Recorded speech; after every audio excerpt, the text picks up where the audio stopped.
പറയുന്ന ഒരു കാര്യം, ಅಪೊಸ್ತಲನಾದ ಪೌಲನು ಹೇಳುವಂತ ಒಂದು ವಿಷಯ, മരിച്ചവരുടെ പുനരുത്ഥാനത്തെ കുറിച്ച് നിങ്ങൾ അറിവില്ലാത്തവരായിരിക്കരുത്. ಸತ್ತವರಿಗಾಗುವ ಪುನರುತ್ಥಾನದ ಕುರಿತು ನೀವು ತಿಳುವಳಿಕೆ ಇಲ್ಲದವರಾಗಿರಬಾರದು. യേശു പറയുന്നു, ಯೇಸು ಹೇಳ್ತಾರೆ, നിങ്ങൾ ദൈവശക്തി അറിയാതെ കൊണ്ട് തെറ്റിപ്പോകും. ನೀವು ದೇವರ ಶಕ್ತಿಯ ಕುರಿತು ತಿಳಿಯದೇ ಇರುವುದರಿಂದ ನೀವು ತಪ್ಪಿ ಹೋಗುತ್ತೀರಿ. ഇതേപോലെ ಈ ರೀತಿಯಲ್ಲಿ അറിയാത്തത് കൊണ്ട് ಕೆಲವೊಂದು ವಿಷಯಗಳನ್ನ ನಾವು ತಿಳಿಯದೇ ಇರೋದ್ರಿಂದ അങ്ങനെ ഒരറിവ് നമുക്ക് വരാനുണ്ട്. ಆ ರೀತಿಯಲ್ಲಿ ಒಂದು ತಿಳುವಳಿಕೆ ನಮಗೆ ಬರ್ಲಿಕ್ಕಿದೆ. ആ അറിവ് ലോകത്തിന്റെ അറിവല്ല, ಆ ತಿಳುವಳಿಕೆ ಲೋಕದ ಕುರಿತಾಗಿರುವ ತಿಳುವಳಿಕೆ ಅಲ್ಲ, ദൈവത്തിന്റെ അറിവ്, ದೇವರ ಕುರಿತಾಗಿರುವ ತಿಳುವಳಿಕೆ അഥവാ ദൈവത്തിന്റെ പരിജ്ഞാനം ಅಥವಾ ದೇವರ ಪರಿಜ್ಞಾನ എന്ന് വചനം പറയുന്നു ಎಂಬುದಾಗಿ ವಾಕ್ಯ ಹೇಳುತ್ತದೆ. അപ്പോൾ ಆಗಿರುವುದಾದ್ರೆ ഓരോ ದಯವಿಟ್ಟು ನಿಮ್ಮ ಗಮನವನ್ನೇ ಹರಿಸ್ತೀರಾ. ഓരോ വിഷയങ്ങൾ, ಒಂದೊಂದು ವಿಷಯಗಳು, ആ വിഷയത്തെ കുറിച്ചുള്ള അറിവ് ആത്മാവിലാണ് അറിവ് വരുന്നത്. ಒಂದೊಂದು ವಿಷಯದ ಬಗ್ಗೆನೂ ತಿಳುವಳಿಕೆ ಬರಬೇಕಾಗಿರೋದು ಆತ್ಮದ ಮೂಲಕವಾಗಿದೆ. ലോകത്തിലെ അറിവല്ല ഞാൻ പറയുന്നത്. ಲೋಕದ ತಿಳುವಳಿಕೆ ಬಗ್ಗೆ ಅಲ್ಲ ನಾನು ഈ ಹೇಳ್ತೀನಿ. ലോകത്തിൽ കൊടുക്കുന്ന യാതൊരു ജ്ഞാനത്തിന്റെ അറിവും ബൈബിളുമായിട്ട് ബന്ധപ്പെടുത്തരുത്. ಈ ಲೋಕದಲ್ಲಿ ಹೇಳಲ್ಪಡುವ ಜ್ಞಾನಕ್ಕೂ ಬೈಬಲ್ಗೂ ಹೋಲಿಕೆ ಮಾಡ್ಲಿಕ್ಕೆ ಆಗಲ್ಲ, ಹೋಲಿಕೆ ಮಾಡಬಾರದು. ബൈബിളിൽ കൊടുക്കുന്ന ജ്ഞാനം പരിശുദ്ധാത്മാവാണ്. ಬೈಬಲ್ ನಲ್ಲಿ ಬರೆಯಲ್ಪಟ್ಟಿರುವ ಜ್ಞಾನ ಪವಿತ್ರಾತ್ಮನಿಂದಿರುವಂತ. ആ ജ്ഞാനം വേറെ, ലോകജ്ഞാനം വേറെ. ಈ ಬೈಬಲ್ನ ಜ್ಞಾನವೇ ಬೇರೆ, ಲೋಕದ ಜ್ಞಾನವೇ ಬೇರೆ. ഓരോ വിഷയങ്ങളാണ് നമ്മൾ ഇന്നത്തെ എടുക്കുന്ന വിഷയം. ಇವತ್ತು ನಾವು ಧ್ಯಾನಿಸಲಿಕ್ಕೆ ಹೋಗ್ತಿರೋ ವಿಷಯ, ആരാണ് ശുശ്രൂഷകൻ? ಯಾರಾಗಿದ್ದಾರೆ ಸೇವಕರು? ശുശ്രൂഷയ്ക്ക് ഇറങ്ങണമെങ്കിൽ എന്തൊക്കെ വേണം? ಒಬ್ಬ ವ್ಯಕ್ತಿ ಸೇವೆಗೆ ಇಳಿಯಬೇಕಾದ್ರೆ ಅವನ ಜೀವಿತದಲ್ಲಿ ಏನೆಲ್ಲ ಬೇಕು? ഇതാണ് ಇದನ್ನಾಗಿದೆ ನಾವು ತಿಳಿಲಿಕ್ಕೆ ಹೋಗ್ತಿರೋ. പലരുടെയും ഒരു ചോദ്യമാണ്, ಅನೇಕರ ಪ್ರಶ್ನೆ ಆಗಿದೆ, എന്നെ ദൈവം വിളിച്ചിട്ടുണ്ട്, ನನ್ನನ್ನ ದೇವರು ಕರೆದಿದ್ದಾರಾ? വിളിച്ചിട്ട് ഞാൻ ശുശ്രൂഷിക്കുന്നതാണ്. ದೇವ್ರು ನನ್ನನ್ನ ಕರೆದೇ ನಾನು ಸೇವೆ ಮಾಡ್ತಿದ್ದೇನಾ? ചില പ്രയാസങ്ങളൊക്കെ വരുമ്പോൾ അവരങ്ങനെ ചിന്തിക്കാറുണ്ട്. ಕೆಲವು ಕಷ್ಟಗಳು ಜೀವಿತದಲ್ಲಿ ಬರುವಾಗ ಆ ರೀತಿಯಲ್ಲಿ ಅನೇಕರು ಯೋಚಿಸ್ತಾರೆ. അത് നമുക്ക് കർത്താവിന്റെ ആത്മാവിനോട് ചോദിക്കാം, പരിശുദ്ധാത്മാവ് സംസാരിക്കട്ടെ. ಅದನ್ನ ನಾವು ಕರ್ತನ ಆತ್ಮನ ಬಳಿಯಲ್ಲೇ ನಾವು ಕೇಳೋಣ, ಪವಿತ್ರಾತ್ಮ ನಮ್ಮ ಜೊತೆಲಿ ಮಾತನಾಡಿ. യേശു ആഗ്രഹിക്കുന്ന മുഴുവൻ കാര്യവും, ಯೇಸು ಆಸೆ ಪಡುವಂತ ಎಲ್ಲಾ ವಿಷಯಗಳು, യേശുവിന്റെ ശുശ്രൂഷ ചെയ്യുന്നവർ, ಯೇಸುವಿನ ಸೇವೆ ಮಾಡುವಂತವರು അഥവാ ദൈവത്തിന്റെ ശുശ്രൂഷ ചെയ്യുന്നവർ, ಅಥವಾ ದೇವರ ಸೇವೆ ಮಾಡೋರು, അത് മുഴുവൻ സംസാരിക്കുന്നത് ആത്മാവിലൂടെയാണ്. ಅದೆಲ್ಲವನ್ನ ಮಾತನಾಡೋದು ಪವಿತ್ರಾತ್ಮನ ಮೂಲಕವಾಗಿ. അതിനാണ് ಅದಕ್ಕಾಗಿದೆ 7 സഭ കർത്താവിന്റെ കയ്യിൽ 7 ദീപം. 7 ಸಭೆಗಳು ಅಂದ್ರೆ ಕರ್ತನ ಕೈಯಲ್ಲಿ 7 ದೀಪದ ಸ್ತಂಭಗಳಿವೆ. അല്ലെ 2ന്റെ വെളിപ്പെടുത്തൽ 2-ാം അധ്യായത്തിന്റെ ಪ್ರಕಟಣೆ ಪುಸ್ತಕ 2ನೇ ಅಧ್ಯಾಯ 7ാമത്തെ വാക്യം വായിച്ചു. 7ನೇ ವಾಕ್ಯ ಒಂದ್ಸಲ ಓದ್ರಿ. ದೇವರಾತ್ಮನು ಸಭೆಗಳಿಗೆ ಹೇಳುವುದನ್ನು ಕಿವಿಯುಳ್ಳವನು ಕೇಳಲಿ. അപ്പൊ ദൈവം ഇങ്ങനെയാ സംസാരിക്കത്തുള്ളൂ. ಹಾಗಾದ್ರೆ ದೇವ್ರು ಯಾವಾಗ್ಲೂ ಮಾತನಾಡೋದು ಈ ರೀತಿಯಲ್ಲಾಗಿದೆ, ആത്മാവിലെ സംസാരിക്കുന്നു. ದೇವರ ಆತ್ಮನ ಮೂಲಕನೇ ದೇವರು ಮಾತನಾಡೋದು. എന്തിലാ സംസാരിക്കുന്നത്? ಯಾವುದರ ಮೂಲಕ ದೇವ್ರ ನಮ್ಮ ಸಂಗಡ ദൈവം ಮಾತಾಡೋದು? പരിശുദ്ധാത്മാവിലൂടെയാണ് സംസാരിക്കുന്നത്. ಪವಿತ್ರಾತ್ಮನ ಮೂಲಕ ಮಾತ್ರವೇ ದೇವ್ರ ನಮ್ಮ ಸಂಗಡ ಮಾತಾಡೋದು. ദൈവമാണ് സംസാരിക്കുന്നെങ്കിൽ ದೇವರೇ ಮಾತಾಡ್ತಿರೋದಾದ್ರೆ അത് പരിശുദ്ധാത്മാവിലൂടെ, ಅದು ಪವಿತ್ರಾತ್ಮನ ಮೂಲಕ ಮಾತ್ರ. ആത്മാവിലൂടെ അല്ലാതെ ദൈവം സംസാരിക്കുന്നു. ಪವಿತ್ರಾತ್ಮನಿಂದ ಅಲ್ಲದೆ ದೇವರು ನಮ್ಮ ಸಂಗಡ ಮಾತಾಡಲ್ಲ. ആത്മാവിലൂടെ സംസാരിക്കുന്നത് ചെവിയുള്ളവൻ കേൾക്കട്ടെ. ದೇವರ ಆತ್ಮನ ಮೂಲಕ ಮಾತನಾಡುವಂತದನ್ನ ಕಿವಿಯುಳ್ಳವನು ಕೇಳಲಿ ಅಂತ ವಾಕ್ಯ ಹೇಳುತ್ತೆ. ചെവിയുള്ളവൻ കേൾക്കട്ടെ എന്ന് പറയാൻ കാരണം, ಕಿವಿಯುಳ್ಳವನು ಕೇಳಲಿ ಎಂಬುದಾಗಿ ಹೇಳಕ್ ಕಾರಣ, നമ്മുടെ അകത്തൊരു ആത്മ മനുഷ്യനുണ്ട്. ನಮ್ಮ ಒಳಗಡೆ ಒಬ್ಬ ಆತ್ಮಿಕ ಮನುಷ್ಯನಿದ್ದಾನೆ. ആ മനുഷ്യന്റെ ചെവിയെ കുറിച്ചാണ് ഇവിടെ പറയുന്നത്. ಆ ಮನುಷ್ಯನ ಕಿವಿಯ ಬಗ್ಗೆ ಆಗಿದೆ ಅಲ್ಲಿ ಹೇಳ್ತಿರೋದು. അവൻ ആത്മാവ് പറയുന്ന അവനെ കേൾക്കാൻ പറ്റുന്നു. ದೇವರಾತ್ಮನ ಹೇಳೋದನ್ನ ಈ ಆತ್ಮಿಕ ಮನುಷ್ಯನಿಗೆ ಮಾತ್ರನೇ ಕೇಳಲಿಕ್ಕಾಗೋದು. ഞാൻ പറയുന്ന ഒന്നുകൂടി പറയാം. ನಾನು ಹೇಳ್ತಿರೋ ವಿಷಯ ನಾನು ಮತ್ತೆ ഒരു ಹೇಳ್ತೇನೆ. പ്രവാചകൻ ഒരു ദൂത് പറയുമ്പോൾ ಒಬ್ಬ ಪ್ರವಾದಿ ಒಂದು ಪ್ರವಾದನೆ ಹೇಳುವಾಗ നിങ്ങളുടെ ഈ ചെവി കൊണ്ട് കേൾക്കാൻ പറ്റും. ನಿಮ್ಮ ಈ ಶರೀರದ ಕಿವಿಯಿಂದ ಆ ಪ್ರವಾದನೆಯನ್ನ ಕೇಳಿಸ್ಕೋಬಹುದು. പക്ഷെ നിങ്ങളോട് ദൈവം സംസാരിക്കുന്നത് ಆದ್ರೆ ನಿಮ್ಮೊಂದಿಗೆ ದೇವರು ನೇರವಾಗಿ ಮಾತನಾಡೋದನ್ನ അകത്തെ മനുഷ്യനോട് കേൾക്കാം. ಒಳಗಿನ ಮನುಷ್ಯನ ಮೂಲಕ ಮಾತ್ರವೇ ಕೇಳಲಿಕ್ಕೆ ಸಾಧ್ಯ. ഇതിനെ മനസ്സിലാക്കുക. ആദ്യം ಇದನ್ನ ಮೊದಲು ನೀವು ಅರ್ಥ ಮಾಡ್ಕೊಳ್ಳಿ.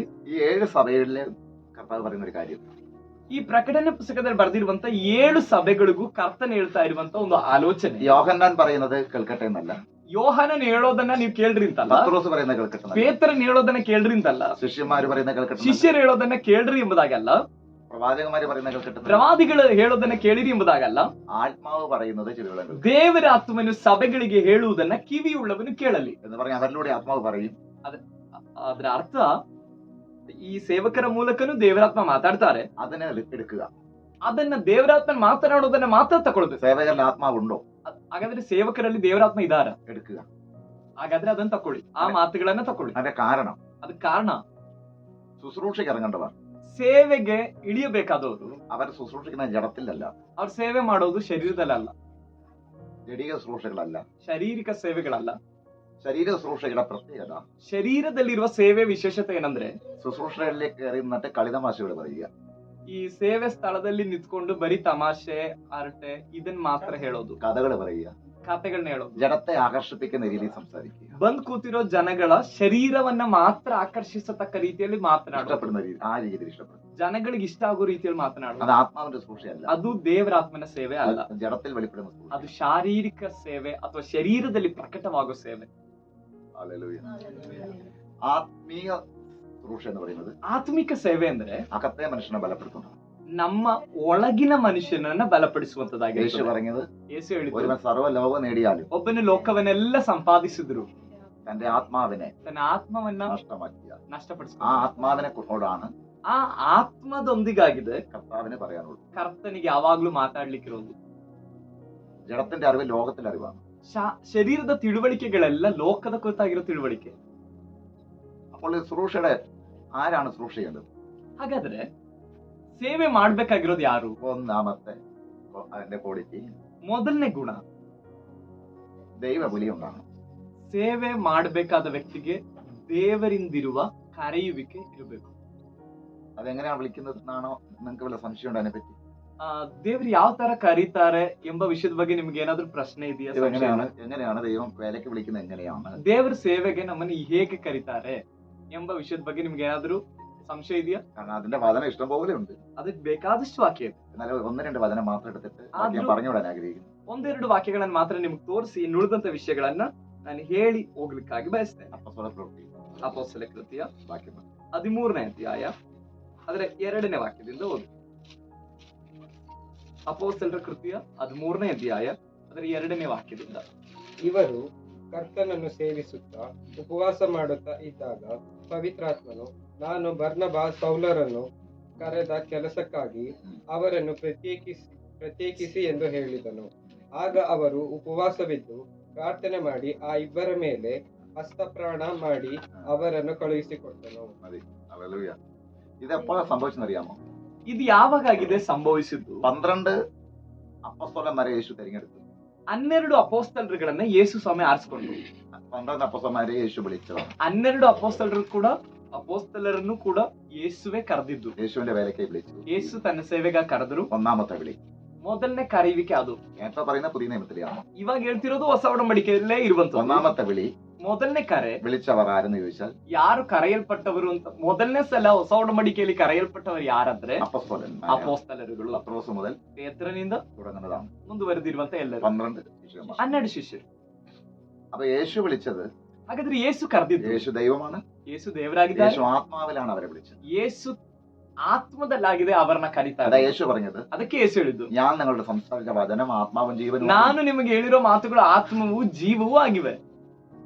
യേശു ആത്മാവിന്റെ ഇഷ്ടത്തിലാണ് വിളിച്ചത്. ಹಾಗಾದ್ರೆ ಯೇಸು ಆತ್ಮನ ಇಷ್ಟದಲ್ಲಾಗಿದೆ ಈ ಶಿಷ್ಯರನ್ನ ಕರೆದಿದ್ದು. ആത്മാവ് പറയുന്ന ചെവിയുള്ളവൻ, ನಾವೇನಿವಾಗ ಓದಿದ್ದು ದೇವರಾತ್ಮನ ಹೇಳೋದನ್ನ ಕಿವಿಯುಳ್ಳವನು ಕೇಳಬೇಕು.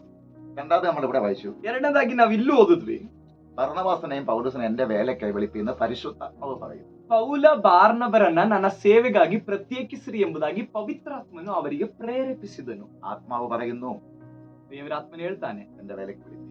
ನನ್ನ ಸೇವೆಗಾಗಿ ಇವರನ್ನ ಪ್ರತ್ಯೇಕಿಸಿ. അതാ ഞാൻ ഫസ്റ്റ് പറഞ്ഞത്. ಅದನ್ನೇ ನಾನು ಫಸ್ಟ್ ಹೇಳಿದೆ. ഒന്നാമത്തെ ക്വാളിറ്റി, ಮೊದಲನೇ ಗುಣ ദൈവത്തിന്റെ വിളി. ದೇವರ ಕರೆಯುವಿಕೆ. ಒಬ್ಬ ವ್ಯಕ್ತಿ ಸೇವೆ ಮಾಡ್ಬೇಕಂದ್ರೆ ದೇವರ ಕರೆಯುವಿಕೆ ಬೇಕು. ദൈവം അവനെ വേലയ്ക്ക് വിളിച്ചിരിക്കണം. ದೇವರವನನ್ನ ಸೇವೆಗಾಗಿ ಕರೆದಿರ್ಬೇಕು. മനുഷ്യനല്ല വിളിക്കേണ്ടത്, ಮನುಷ್ಯನಲ್ಲ ಕರಿಬೇಕಾಗಿರೋದು. നല്ല സ്വഭാവം, ഇവനെ ശുശ്രൂഷയ്ക്ക് ഏൽപ്പിച്ചാൽ കൊള്ളാം. ಓ, ಇವನ್ಗೆ ಒಳ್ಳೆ ಸ್ವಭಾವ ಇದೆ, ಇವನಿಗೆ ಸೇವೆ ಕೊಟ್ರೆ ಒಳ್ಳೇದು, പറ്റത്തില്ല. ಆತರ ಎಂದಿಗೂ ಆಗಲ್ಲ. ಕಾರಣ ഉസ്സ ಉಜ್ಜನು ദൈവത്തിന്റെ പെട്ടകം ದೇವರ ಮಂಜೂಷವನ್ನ ചെരിങ്ങെന്നും പറഞ്ഞിട്ട് ಜಾರಿತೆಂಬುದಾಗಿ ಹೇಳಿ നല്ല കാര്യം ചെയ്യാൻ പോയത്. ಅವನು ಒಳ್ಳೆ ಕೆಲಸನೇ ಮಾಡ್ಲಿಕ್ಕೆ ಹೋಗಿದ್ದು. തൽക്ഷണം മരിച്ചു. ತಕ್ಷಣವೇ ಅವನು ಸತ್ತು ಬಿದ್ದು. കാരണം ദൈവത്തിന്റെ ആലോചന ഇല്ലാതെ, ಯಾಕಂದ್ರೆ ದೇವರ ಆಲೋಚನೆ ಇಲ್ಲದೆ പെട്ടകത്തെ കയറി കൈവയ്ക്കരുത്, ಮಂಜೂಷವನ್ನ ಹೋಗಿ ಮುಟ್ಟಬಾರದು, ശുശ്രൂഷ കയറി കളിക്കരുത്, ಸೇವೆಯಲ್ಲಿ ನಿಂತ್ಕೊಂಡು ಆಟ ಆಡಬಾರ್ದು, നല്ല സ്വഭാവം പറഞ്ഞ ശുശ്രൂഷ കൊടുക്കരുത്, ಒಳ್ಳೆ ಸ್ವಭಾವ ಇದೆಯಪ್ಪ ಅವನಿಗೆ ಅಂತ ಹೇಳಿ ಸೇವೆನ ಕೊಡಬಾರ್ದು. ദൈവത്തിന്റെ വിളി വേണം. ದೇವರ ಕರೆಯುವಿಕೆ ಅವನ ಜೀವಿತದಲ್ಲಿ ಬೇಕು. രണ്ടാമത് ಎರಡನೇ വിളി ವಿಷಯ ആരാ ദൈവത്തിന്റെ വിളി? ആ വിളി അനുസരിച്ച് കുറച്ച് കാര്യം പറയാം. ಹಾಗಾದ್ರೆ ಯಾರಿಗಾಗಿದೆ ದೇವರ ಕರೆಯುವಿಕೆ? ಈ ವಿಷಯದ ಬಗ್ಗೆ ಕರೆಯುವಿಕೆ ಎಂಬ ವಿಷಯದಲ್ಲೇ ಕೆಲವೊಂದು ವಿಷಯಗಳನ್ನ ನಿಮ್ಗೆ ಹೇಳಲಿಕ್ಕಾಗಿ ಬಯಸ್ತೇನೆ. അതല്ലേ? അപ്പം അപ്പസ്തോലന്മാരെ വിളിച്ചല്ലോ, ಅಪೋಸ್ತಲರನ್ನ ಯೇಸುವೆ ಕರೆದ್ರಲ್ವಾ? വീണ്ടും പത്രോസിനോട് കർത്താവ് എടുത്തു പറയുന്നു. ಪುನಃ ಪೇತ್ರನ ಮೂಲಕ ದೇವರು ಹೇಳ್ತಿದ್ದಾರೆ. യോഹന്നാന്റെ സുവിശേഷം ಆ, ಪುನಃ ಪೇತ್ರನಿಗೆ ದೇವರು ಹೇಳ್ತಾ ಇರುವಂತ ಒಂದು ಭಾಗವನ್ನ ಯೋಹಾನ ಬರೆಸುವ ವಾರ್ತೆ 21ನೇ ಅಧ್ಯಾಯ ಅದರ 15ನೇ ವಾಕ್ಯದಲ್ಲಿ ನಾವು ಕಾಣ್ತೇವೆ. ಅವರು ಊಟ ಮಾಡಿದ ಮೇಲೆ ಯೇಸು ಸಿಮೆಯೋನ್ ಪೇತ್ರನನ್ನು, ಯೋಹಾನನ ಮಗನಾದ ಸಿಮೆಯೋನನೇ, ನೀನು ಇವರಿಗಿಂತ ಹೆಚ್ಚಾಗಿ ನನ್ನ ಮೇಲೆ ಪ್ರೀತಿ ಇಟ್ಟಿದೆಯೋ ಎಂದು ಕೇಳಲು ಅವನು, ಹೌದು ಸ್ವಾಮಿ, ನಿನ್ನ ಮೇಲೆ ಮಮತೆ ಇಟ್ಟಿದ್ದೇನೆಂಬುದನ್ನು ನೀನೇ ಬಲ್ಲೆ ಅಂದನು. ಆತನು ಅವನಿಗೆ, ನನ್ನ ಕುರಿಮರಿಗಳನ್ನು ಮೇಯಿಸು ಎಂದು ಹೇಳಿದನು. ಆತನು ತಿರುಗಿ ಎರಡನೇ ಸಾರಿ ಅವನನ್ನು, ಯೋಹಾನನ ಮಗನಾದ ಸಿಮೆಯೋನನೇ, ನನ್ನ ಮೇಲೆ ಪ್ರೀತಿ ಇಟ್ಟಿದೆಯೋ ಎಂದು ಕೇಳಲು ಅವನು, ಹೌದು ಸ್ವಾಮಿ, ನಿನ್ನ ಮೇಲೆ ಮಮತೆ ಇಟ್ಟಿದ್ದೇನೆಂಬುದನ್ನು ನೀನೇ ಬಲ್ಲೆ ಅಂದನು. ಆತನು ಅವನಿಗೆ, ನನ್ನ ಕುರಿಗಳನ್ನು ಕಾಯಿ ಎಂದು ಹೇಳಿದನು. ಆಗ ಮೂರನೇ ಸಾರಿ, ಯೋಹಾನನ ಮಗನಾದ ಸೀಮೋನನೇ, ನನ್ನ ಮೇಲೆ ಮಮತೆ ಇಟ್ಟಿದೆಯೋ ಎಂದು ಕೇಳಿದನು. ಮೂರನೇ ಸಾರಿಯೂ ಆತನು, ನನ್ನ ಮೇಲೆ ಮಮತೆ ಇಟ್ಟಿದೆಯೋ ಎಂದು ತನ್ನನ್ನು ಕೇಳಿದ್ದಕ್ಕೆ ಪೇತ್ರನು ದುಃಖಪಟ್ಟು, ಸ್ವಾಮಿ, ನೀನೇ ಎಲ್ಲ ಬಲ್ಲೆ, ನಿನ್ನ ಮೇಲೆ ನಾನು ಮಮತೆ ಇಟ್ಟಿದ್ದೇನೆಂಬುದು ನಿನಗೆ ತಿಳಿದದೆ ಅಂದನು. ദൈവം ശീമോനെ വിളിക്കുകയാണ്, ആടിനെ മേയ്ക്കാനായിട്ട് വിളിക്കുന്നത്. ದೇವರಲ್ಲಿ ಸಿಮೋನನನ್ನ ಕರಿತಾ ಇದ್ದಾರೆ. ಯಾತಕ್ಕೋಸ್ಕರ? ಕುರಿಗಳನ್ನ ಮೇಯಿಸುವುದಕ್ಕೋಸ್ಕರ. അവിടെ 3 പ്രാവശ്യം വിളിക്കാനായിട്ടാണ് കാണുന്നത്. 3 ಬಾರಿ ಯೇಸು ಅವನನ್ನ ಕರಿತಾ ಇದ್ದಾರೆ ಆ ಒಂದು ಕೆಲಸಕ್ಕೋಸ್ಕರ. എന്ന് പറഞ്ഞാൽ ಅದರ ಅರ್ಥ, ശുശ്രൂഷയുടെ ഭാഗത്ത് മാത്രം ആ വചനത്തെ ഇങ്ങനെ പറയാം. ಸೇವೆ ಎಂಬ ಭಾಗದಲ್ಲಿ ಈ ವಾಕ್ಯವನ್ನ ಈ ರೀತಿಯಲ್ಲಿ ಹೇಳ್ತಾನೆ. ദൈവം അതിനെ നിർബന്ധിച്ചുകൊണ്ടിരിക്കും. ദൈവാത്മ, ದೇವರಾತ್ಮ ಒಬ್ಬನ ಮೇಲೆ ಸೇವೆ ಇದ್ರೆ ಅವನನ್ನ ಒತ್ತಾಯಪಡಿಸ್ತಲೇ ಇರ್ತಾರೆ. അതാണ് 3 പ്രാവശ്യം പറയുന്നത്. ಅದಕ್ಕೆ ಆಗಿದೆ 3 ಬಾರಿ ದೇವರು ಅದನ್ನ ಹೇಳ್ತಿರೋದು. അല്ല, കർത്താവ് ഒറ്റ പ്രാവശ്യം പറഞ്ഞാൽ മതി. ಕರ್ತನ ಒಂದ್ಸಲ ಹೇಳಿದ್ರೆ ಸಾಕು. ശീമോന് അനുതാപം ഉണ്ടാവും. ಸಿಮೋನನಿಗೆ ಅನುತಾಪ ಉಂಟಾಗುತ್ತೆ. 3 പ്രാവശ്യം അനുതാപം വരാൻ കാരണം ಆದ್ರೆ ಯಥಾರ್ಥವಾಗಿ ಅಲ್ಲಿ 3ನೇ ಸಲ ಅನುತಾಪ ಹುಟ್ಟುತ್ತಾ ಇರೋಕೆ ಕಾರಣ, ഒരു വ്യക്തി ദൈവവിളിക്ക് വിളിയുണ്ടെങ്കിൽ, ಒಬ್ಬ ವ್ಯಕ್ತಿ ಮೇಲೆ ದೇವರ ಕರೆಯುವಿಕೆ ಇದ್ರೆ തുടർന്ന് വിളിച്ചുകൊണ്ടുണ്ട് ദൈവശബ്ദം നമ്മൾ അനുഭവിച്ചുകൊണ്ടിരിക്കും. ಪುನಃ ನಾವು ಮುಂದುವರೆದು ದೇವರ ಶಬ್ದವನ್ನ ಕೇಳ್ತಾನೆ ಇರ್ತೇವೆ. ಆ ಕರೆಯ ಶಬ್ದ, ആ വിളിയില് അങ്ങനെ പറയുമ്പോ അതെങ്ങനെ മനസ്സിലാക്കാം? ಹಾಗಾದ್ರೆ ಆ ರೀತಿಯಲ್ಲಿ ದೇವರು ನಮ್ಮನ್ನ ಕರೆಯುವಾಗ ಹೇಗೆ ನಾವು ಅರ್ಥ ಮಾಡ್ಕೋಬಹುದು? ദൈവ ശബ്ദം നമ്മൾ കേൾക്കും. ದೇವರ ಶಬ್ದ ನಾವು എന്റെ ಕೇಳ್ತೇವೆ. വേലക്കിറങ്ങി, ನನ್ನ ಸೇವೆಗಾಗಿ ಬಾ ಎಂಬುದಾಗಿ, എന്റെ വേല ചെയ്യുക. ನನ್ನ ಸೇವೆ ಮಾಡೆಂಬುದಾಗಿ. 2, ಎರಡನೇದು, ദൈവവചനം എവിടെ തുറന്ന് വായിച്ചാലും ದೇವರ ವಾಕ್ಯವನ್ನ ಎಲ್ಲೇ ತೆಗೆದು ನೀವು ಓದುತ್ತೀರಿ, അതിലേക്ക് തന്നെ പരിശുദ്ധൻ കൊണ്ടുപോയി ಪವಿತ್ರಾತ್ಮ ನಿಮ್ಮನ್ನ ಆ ವಾಕ್ಯದ ಆ ಭಾಗಗಳಿಗೆನೆ ನಿಮ್ಮನ್ನ ಕೇಂದ್ರೀಕರಿಸುವಂತೆ ಮಾಡಿ ശുശ്രൂഷ ചെയ്യുക. ವಾಕ್ಯದ ಮೂಲಕ ನಿನ್ ಜೊತೆ ಮಾತಾಡಿ ನಿನ್ನ ಹತ್ರ ಹೇಳ್ತಾನೆ ಇರ್ತಾರೆ, ಈ ಸೇವೆ ನೀನ್ ಮಾಡು, ಈ ಸೇವೆ ಮಾಡು. വചനത്തിലൂടെ സംസാരിക്കും. ವಾಕ್ಯದ ಮೂಲಕ ದೇವರು ನಿಮ್ ಸಂಗಡ ಮಾತಾಡ್ತಾರೆ. വചനത്തിലൂടെ സംസാരിക്കും. ವಾಕ್ಯದ ಮೂಲಕ ದೇವರು ನಿಮ್ ಸಂಗಡ ಮಾತಾಡ್ತಾರೆ. ഇത് കൂടാണ്ട് ಅದಲ್ಲದೆ ദർശനങ്ങൾ കാണും. ನೀವು ದರ್ಶನಗಳನ್ನು ಕಾಣ್ತೀವಿ. നമ്മൾ ശുശ്രൂഷ ചെയ്യുന്നത് ನೀವು ಸೇವೆ ಮಾಡುವಂತದನ್ನ ഒന്നല്ല, പലപ്പോഴും കാണും. ಒಮ್ಮೆ ಅಲ್ಲ, ಅನೇಕ ಸಲ ನೀವು ನೋಡ್ತೀವಿ. സ്വന്തം ദൈവം എങ്ങനെ നമ്മളോട് വേലയ്ക്ക് ദൈവവേലയ്ക്ക് വിളിയുള്ളത് എങ്ങനെ മനസ്സിലാക്കാന്നുള്ളതാണ് ഞാനിപ്പോ പറയുന്നത്. ಈಗ ಹೇಳ್ತಿರೋ ಪಾಯಿಂಟ್ಗಳು ಏನು ಕೇಳ್ತಿರೋದು ಗೊತ್ತಾ? ನಮ್ಮ ಮೇಲೆ ಸೇವೆ ಕರೆಯುವಿಕೆ ಇದೆಯಾ ಎಂಬುದಾಗಿ ತಿಳ್ಕೊಳ್ಳೋದು ಹೇಗೆ ಎಂಬುದಾಗಿ. വിളി ശബ്ദം കേൾക്കാം. ಒಂದನೇದಾಗಿ ನಮ್ಮ ಮೇಲೆ ಕರೆಯುವಿಕೆ ಇದ್ರೆ ದೇವರೇ ನಮ್ಮನ್ನ ಕರೆಯೋ ಶಬ್ದ ಕೇಳ್ಬೋದು. ദൈവ ശമൂവേലിനെ വിളിക്കുന്നത്, ശമൂവേലേ, ದೇವ್ರ ಸಮೂಹಲನನ್ನ ಕರೆದ್ರು, ಸಮೂಹಲನೇ. ഹല്ലേലൂയ. ആ ഭാഗത്തൊക്കെ നമ്മൾ പിന്നെ വരും. ಆ ಭಾಗಕ್ಕೆ ನಾವು ಆಮೇಲೆ ನಂತರ ಬರೋಣ. വിളിയുടെ ശബ്ദം കേൾക്കും. ಹಾಗಾದ್ರೆ ಆ ಕರೆಯ ಶಬ್ದ ಕೇಳ್ತೇವೆ. വചനത്തിലൂടെ ദൈവം സംസാരിച്ചുകൊണ്ടിരിക്കും. ವಾಕ್ಯದ ಮೂಲಕ ದೇವರು ನಮ್ಮ ಸಂಗಡ ಮಾತಾಡ್ತಿರ್ತಾರೆ. ദർശനങ്ങളിലൂടെ കാണാൻ പറ്റും. ದರ್ಶನಗಳಲ್ಲಿ ನಾವು ಅದನ್ನ ನೋಡ್ತೇವೆ. നമ്മൾ ശുശ്രൂഷ ചെയ്തുകൊണ്ടിരിക്കുന്നതൊക്കെ ഓരോ ശുശ്രൂഷ. ನಾವೊಂದೊಂದು ಸೇವೆ ಮಾಡೋದನ್ನ ದರ್ಶನಗಳ ಮೂಲಕ 3 ಪಾಯಿಂಟ್ ಆಗಿದೆ. ದಯವಿಟ್ಟು ನೀವು ನೆನಪಲ್ಲಿ ಇಟ್ಕೊಳಕ್ ಮ್ಯಾಕ್ಸಿಮಮ್ ಟ್ರೈ ಮಾಡಿ, ಬರ್ದಿಟ್ಕೊಳಕ್ ಆದ್ರೆ സ്വപ്നങ്ങൾ കണ്ടുകൊണ്ടിരിക്കും. ನಂತರ 4ನೇ ವಿಷಯ, ನೀವು ಕನಸುಗಳನ್ನ ಕಾಣ್ತಿರ್ತೀವಿ. സ്വപ്നം എല്ലാരും പിന്നെ ചിലത് ദർശനം പോലെ നമ്മൾ കാണാം. അതാ സ്വപ്നം ഞാൻ പറഞ്ഞത്. ಕೆಲವನ್ನ ನಾವು ದರ್ಶನದಂತೆ ಕಾಣ್ತೇವೆ, ಅದನ್ನಾಗಿದೆ ಕನಸು ಅಂತ ಹೇಳಿ. ഇനി എല്ലാ സ്വപ്നം യഥാർത്ഥമാകണമെന്നില്ല. ಅದು ಮಾತ್ರ ಅಲ್ಲ, ಎಲ್ಲಾ ಕನಸು ನಿಜವಾಗ್ಬೇಕಂತಿಲ್ಲ. അതിനെ വിവേചിച്ച് തിരിച്ചറിയണം നിങ്ങൾ. ಈ ಬಿದ್ದ ಕನಸು ಸರಿಯೋ ತಪ್ಪೋ ಎಂಬುದಾಗಿ ನೀವು ವಿವೇಚಿಸಿ ತಿಳ್ಕೊಳ್ಬೇಕು. ഒരു ദർശനം കണ്ടാൽ നിങ്ങൾ ആരെങ്കിലും, ನೀವ್ ಯಾರಾದ್ರೂ ಒಂದು ಕನಸನ್ನ ಅಥವಾ ದರ್ಶನ ആദ്യമായിട്ട് കാണുന്നവർ, ಮೊದಲನೇದಾಗಿ ಕನಸು ಅಥವಾ ದರ್ಶನ ನೋಡುವವರು ദൈവത്തോട് ചോദിച്ചു വേണം പറയാം. ದೇವರ ಹತ್ರ ಕೇಳಿದ ನಂತರ ഒരാളോട് ಇನ್ನೊಬ್ಬ ವ್ಯಕ್ತಿ ಹತ್ರ ಹೇಳ್ಬೇಕು. ಅಲ್ಲ പറയേണ്ട എങ്ങനെ പറയണം നിങ്ങൾക്ക് അറിയത്തില്ല. ಅಲ್ಲದೆ ಇದ್ರೆ ಹೇಗೆ ಹೇಳ್ಬೇಕು ಎಂಬುದಾಗಿ ನಿಮಗೆ ಗೊತ್ತಾಗಲ್ಲ. അതല്ലെങ്കിൽ ಅಲ್ಲದೆ ಇದ್ರೆ ദൈവം അതുപോലെ നിർത്തി അഭിഷക്തന്മാരിലൂടെ അവര് പറഞ്ഞ് മനസ്സിലാക്കി തരും ഇങ്ങനെ പറയണം, അതിനെ അൺകൺഫേം ചെയ്ത് പറയും. ಅಥವಾ ಈ ಕನಸೋ ದರ್ಶನವೋ ಬಿದ್ದಾಗ ಎಲ್ಲರ ಹತ್ರ ಹೋಗಿ ಹೇಳದೆ, ದೇವರು ನೇಮಕ ಮಾಡಿ ಇಟ್ಟಿರುವಂತ ಸೇವಕರ ಹತ್ರ ಹೋಗಿ ಹೇಳಿದ್ರೆ ಅವ್ರು ಹೇಳ್ಕೊಡ್ತಾರೆ, ಕನ್ಫರ್ಮ್ ಮಾಡಿ ಹೇಳ್ತಾರೆ ಅದು ಈ ರೀತಿ ಎಂಬುದಾಗಿ. ദർശനത്തെ ഒതുക്കുന്നവരെയല്ല.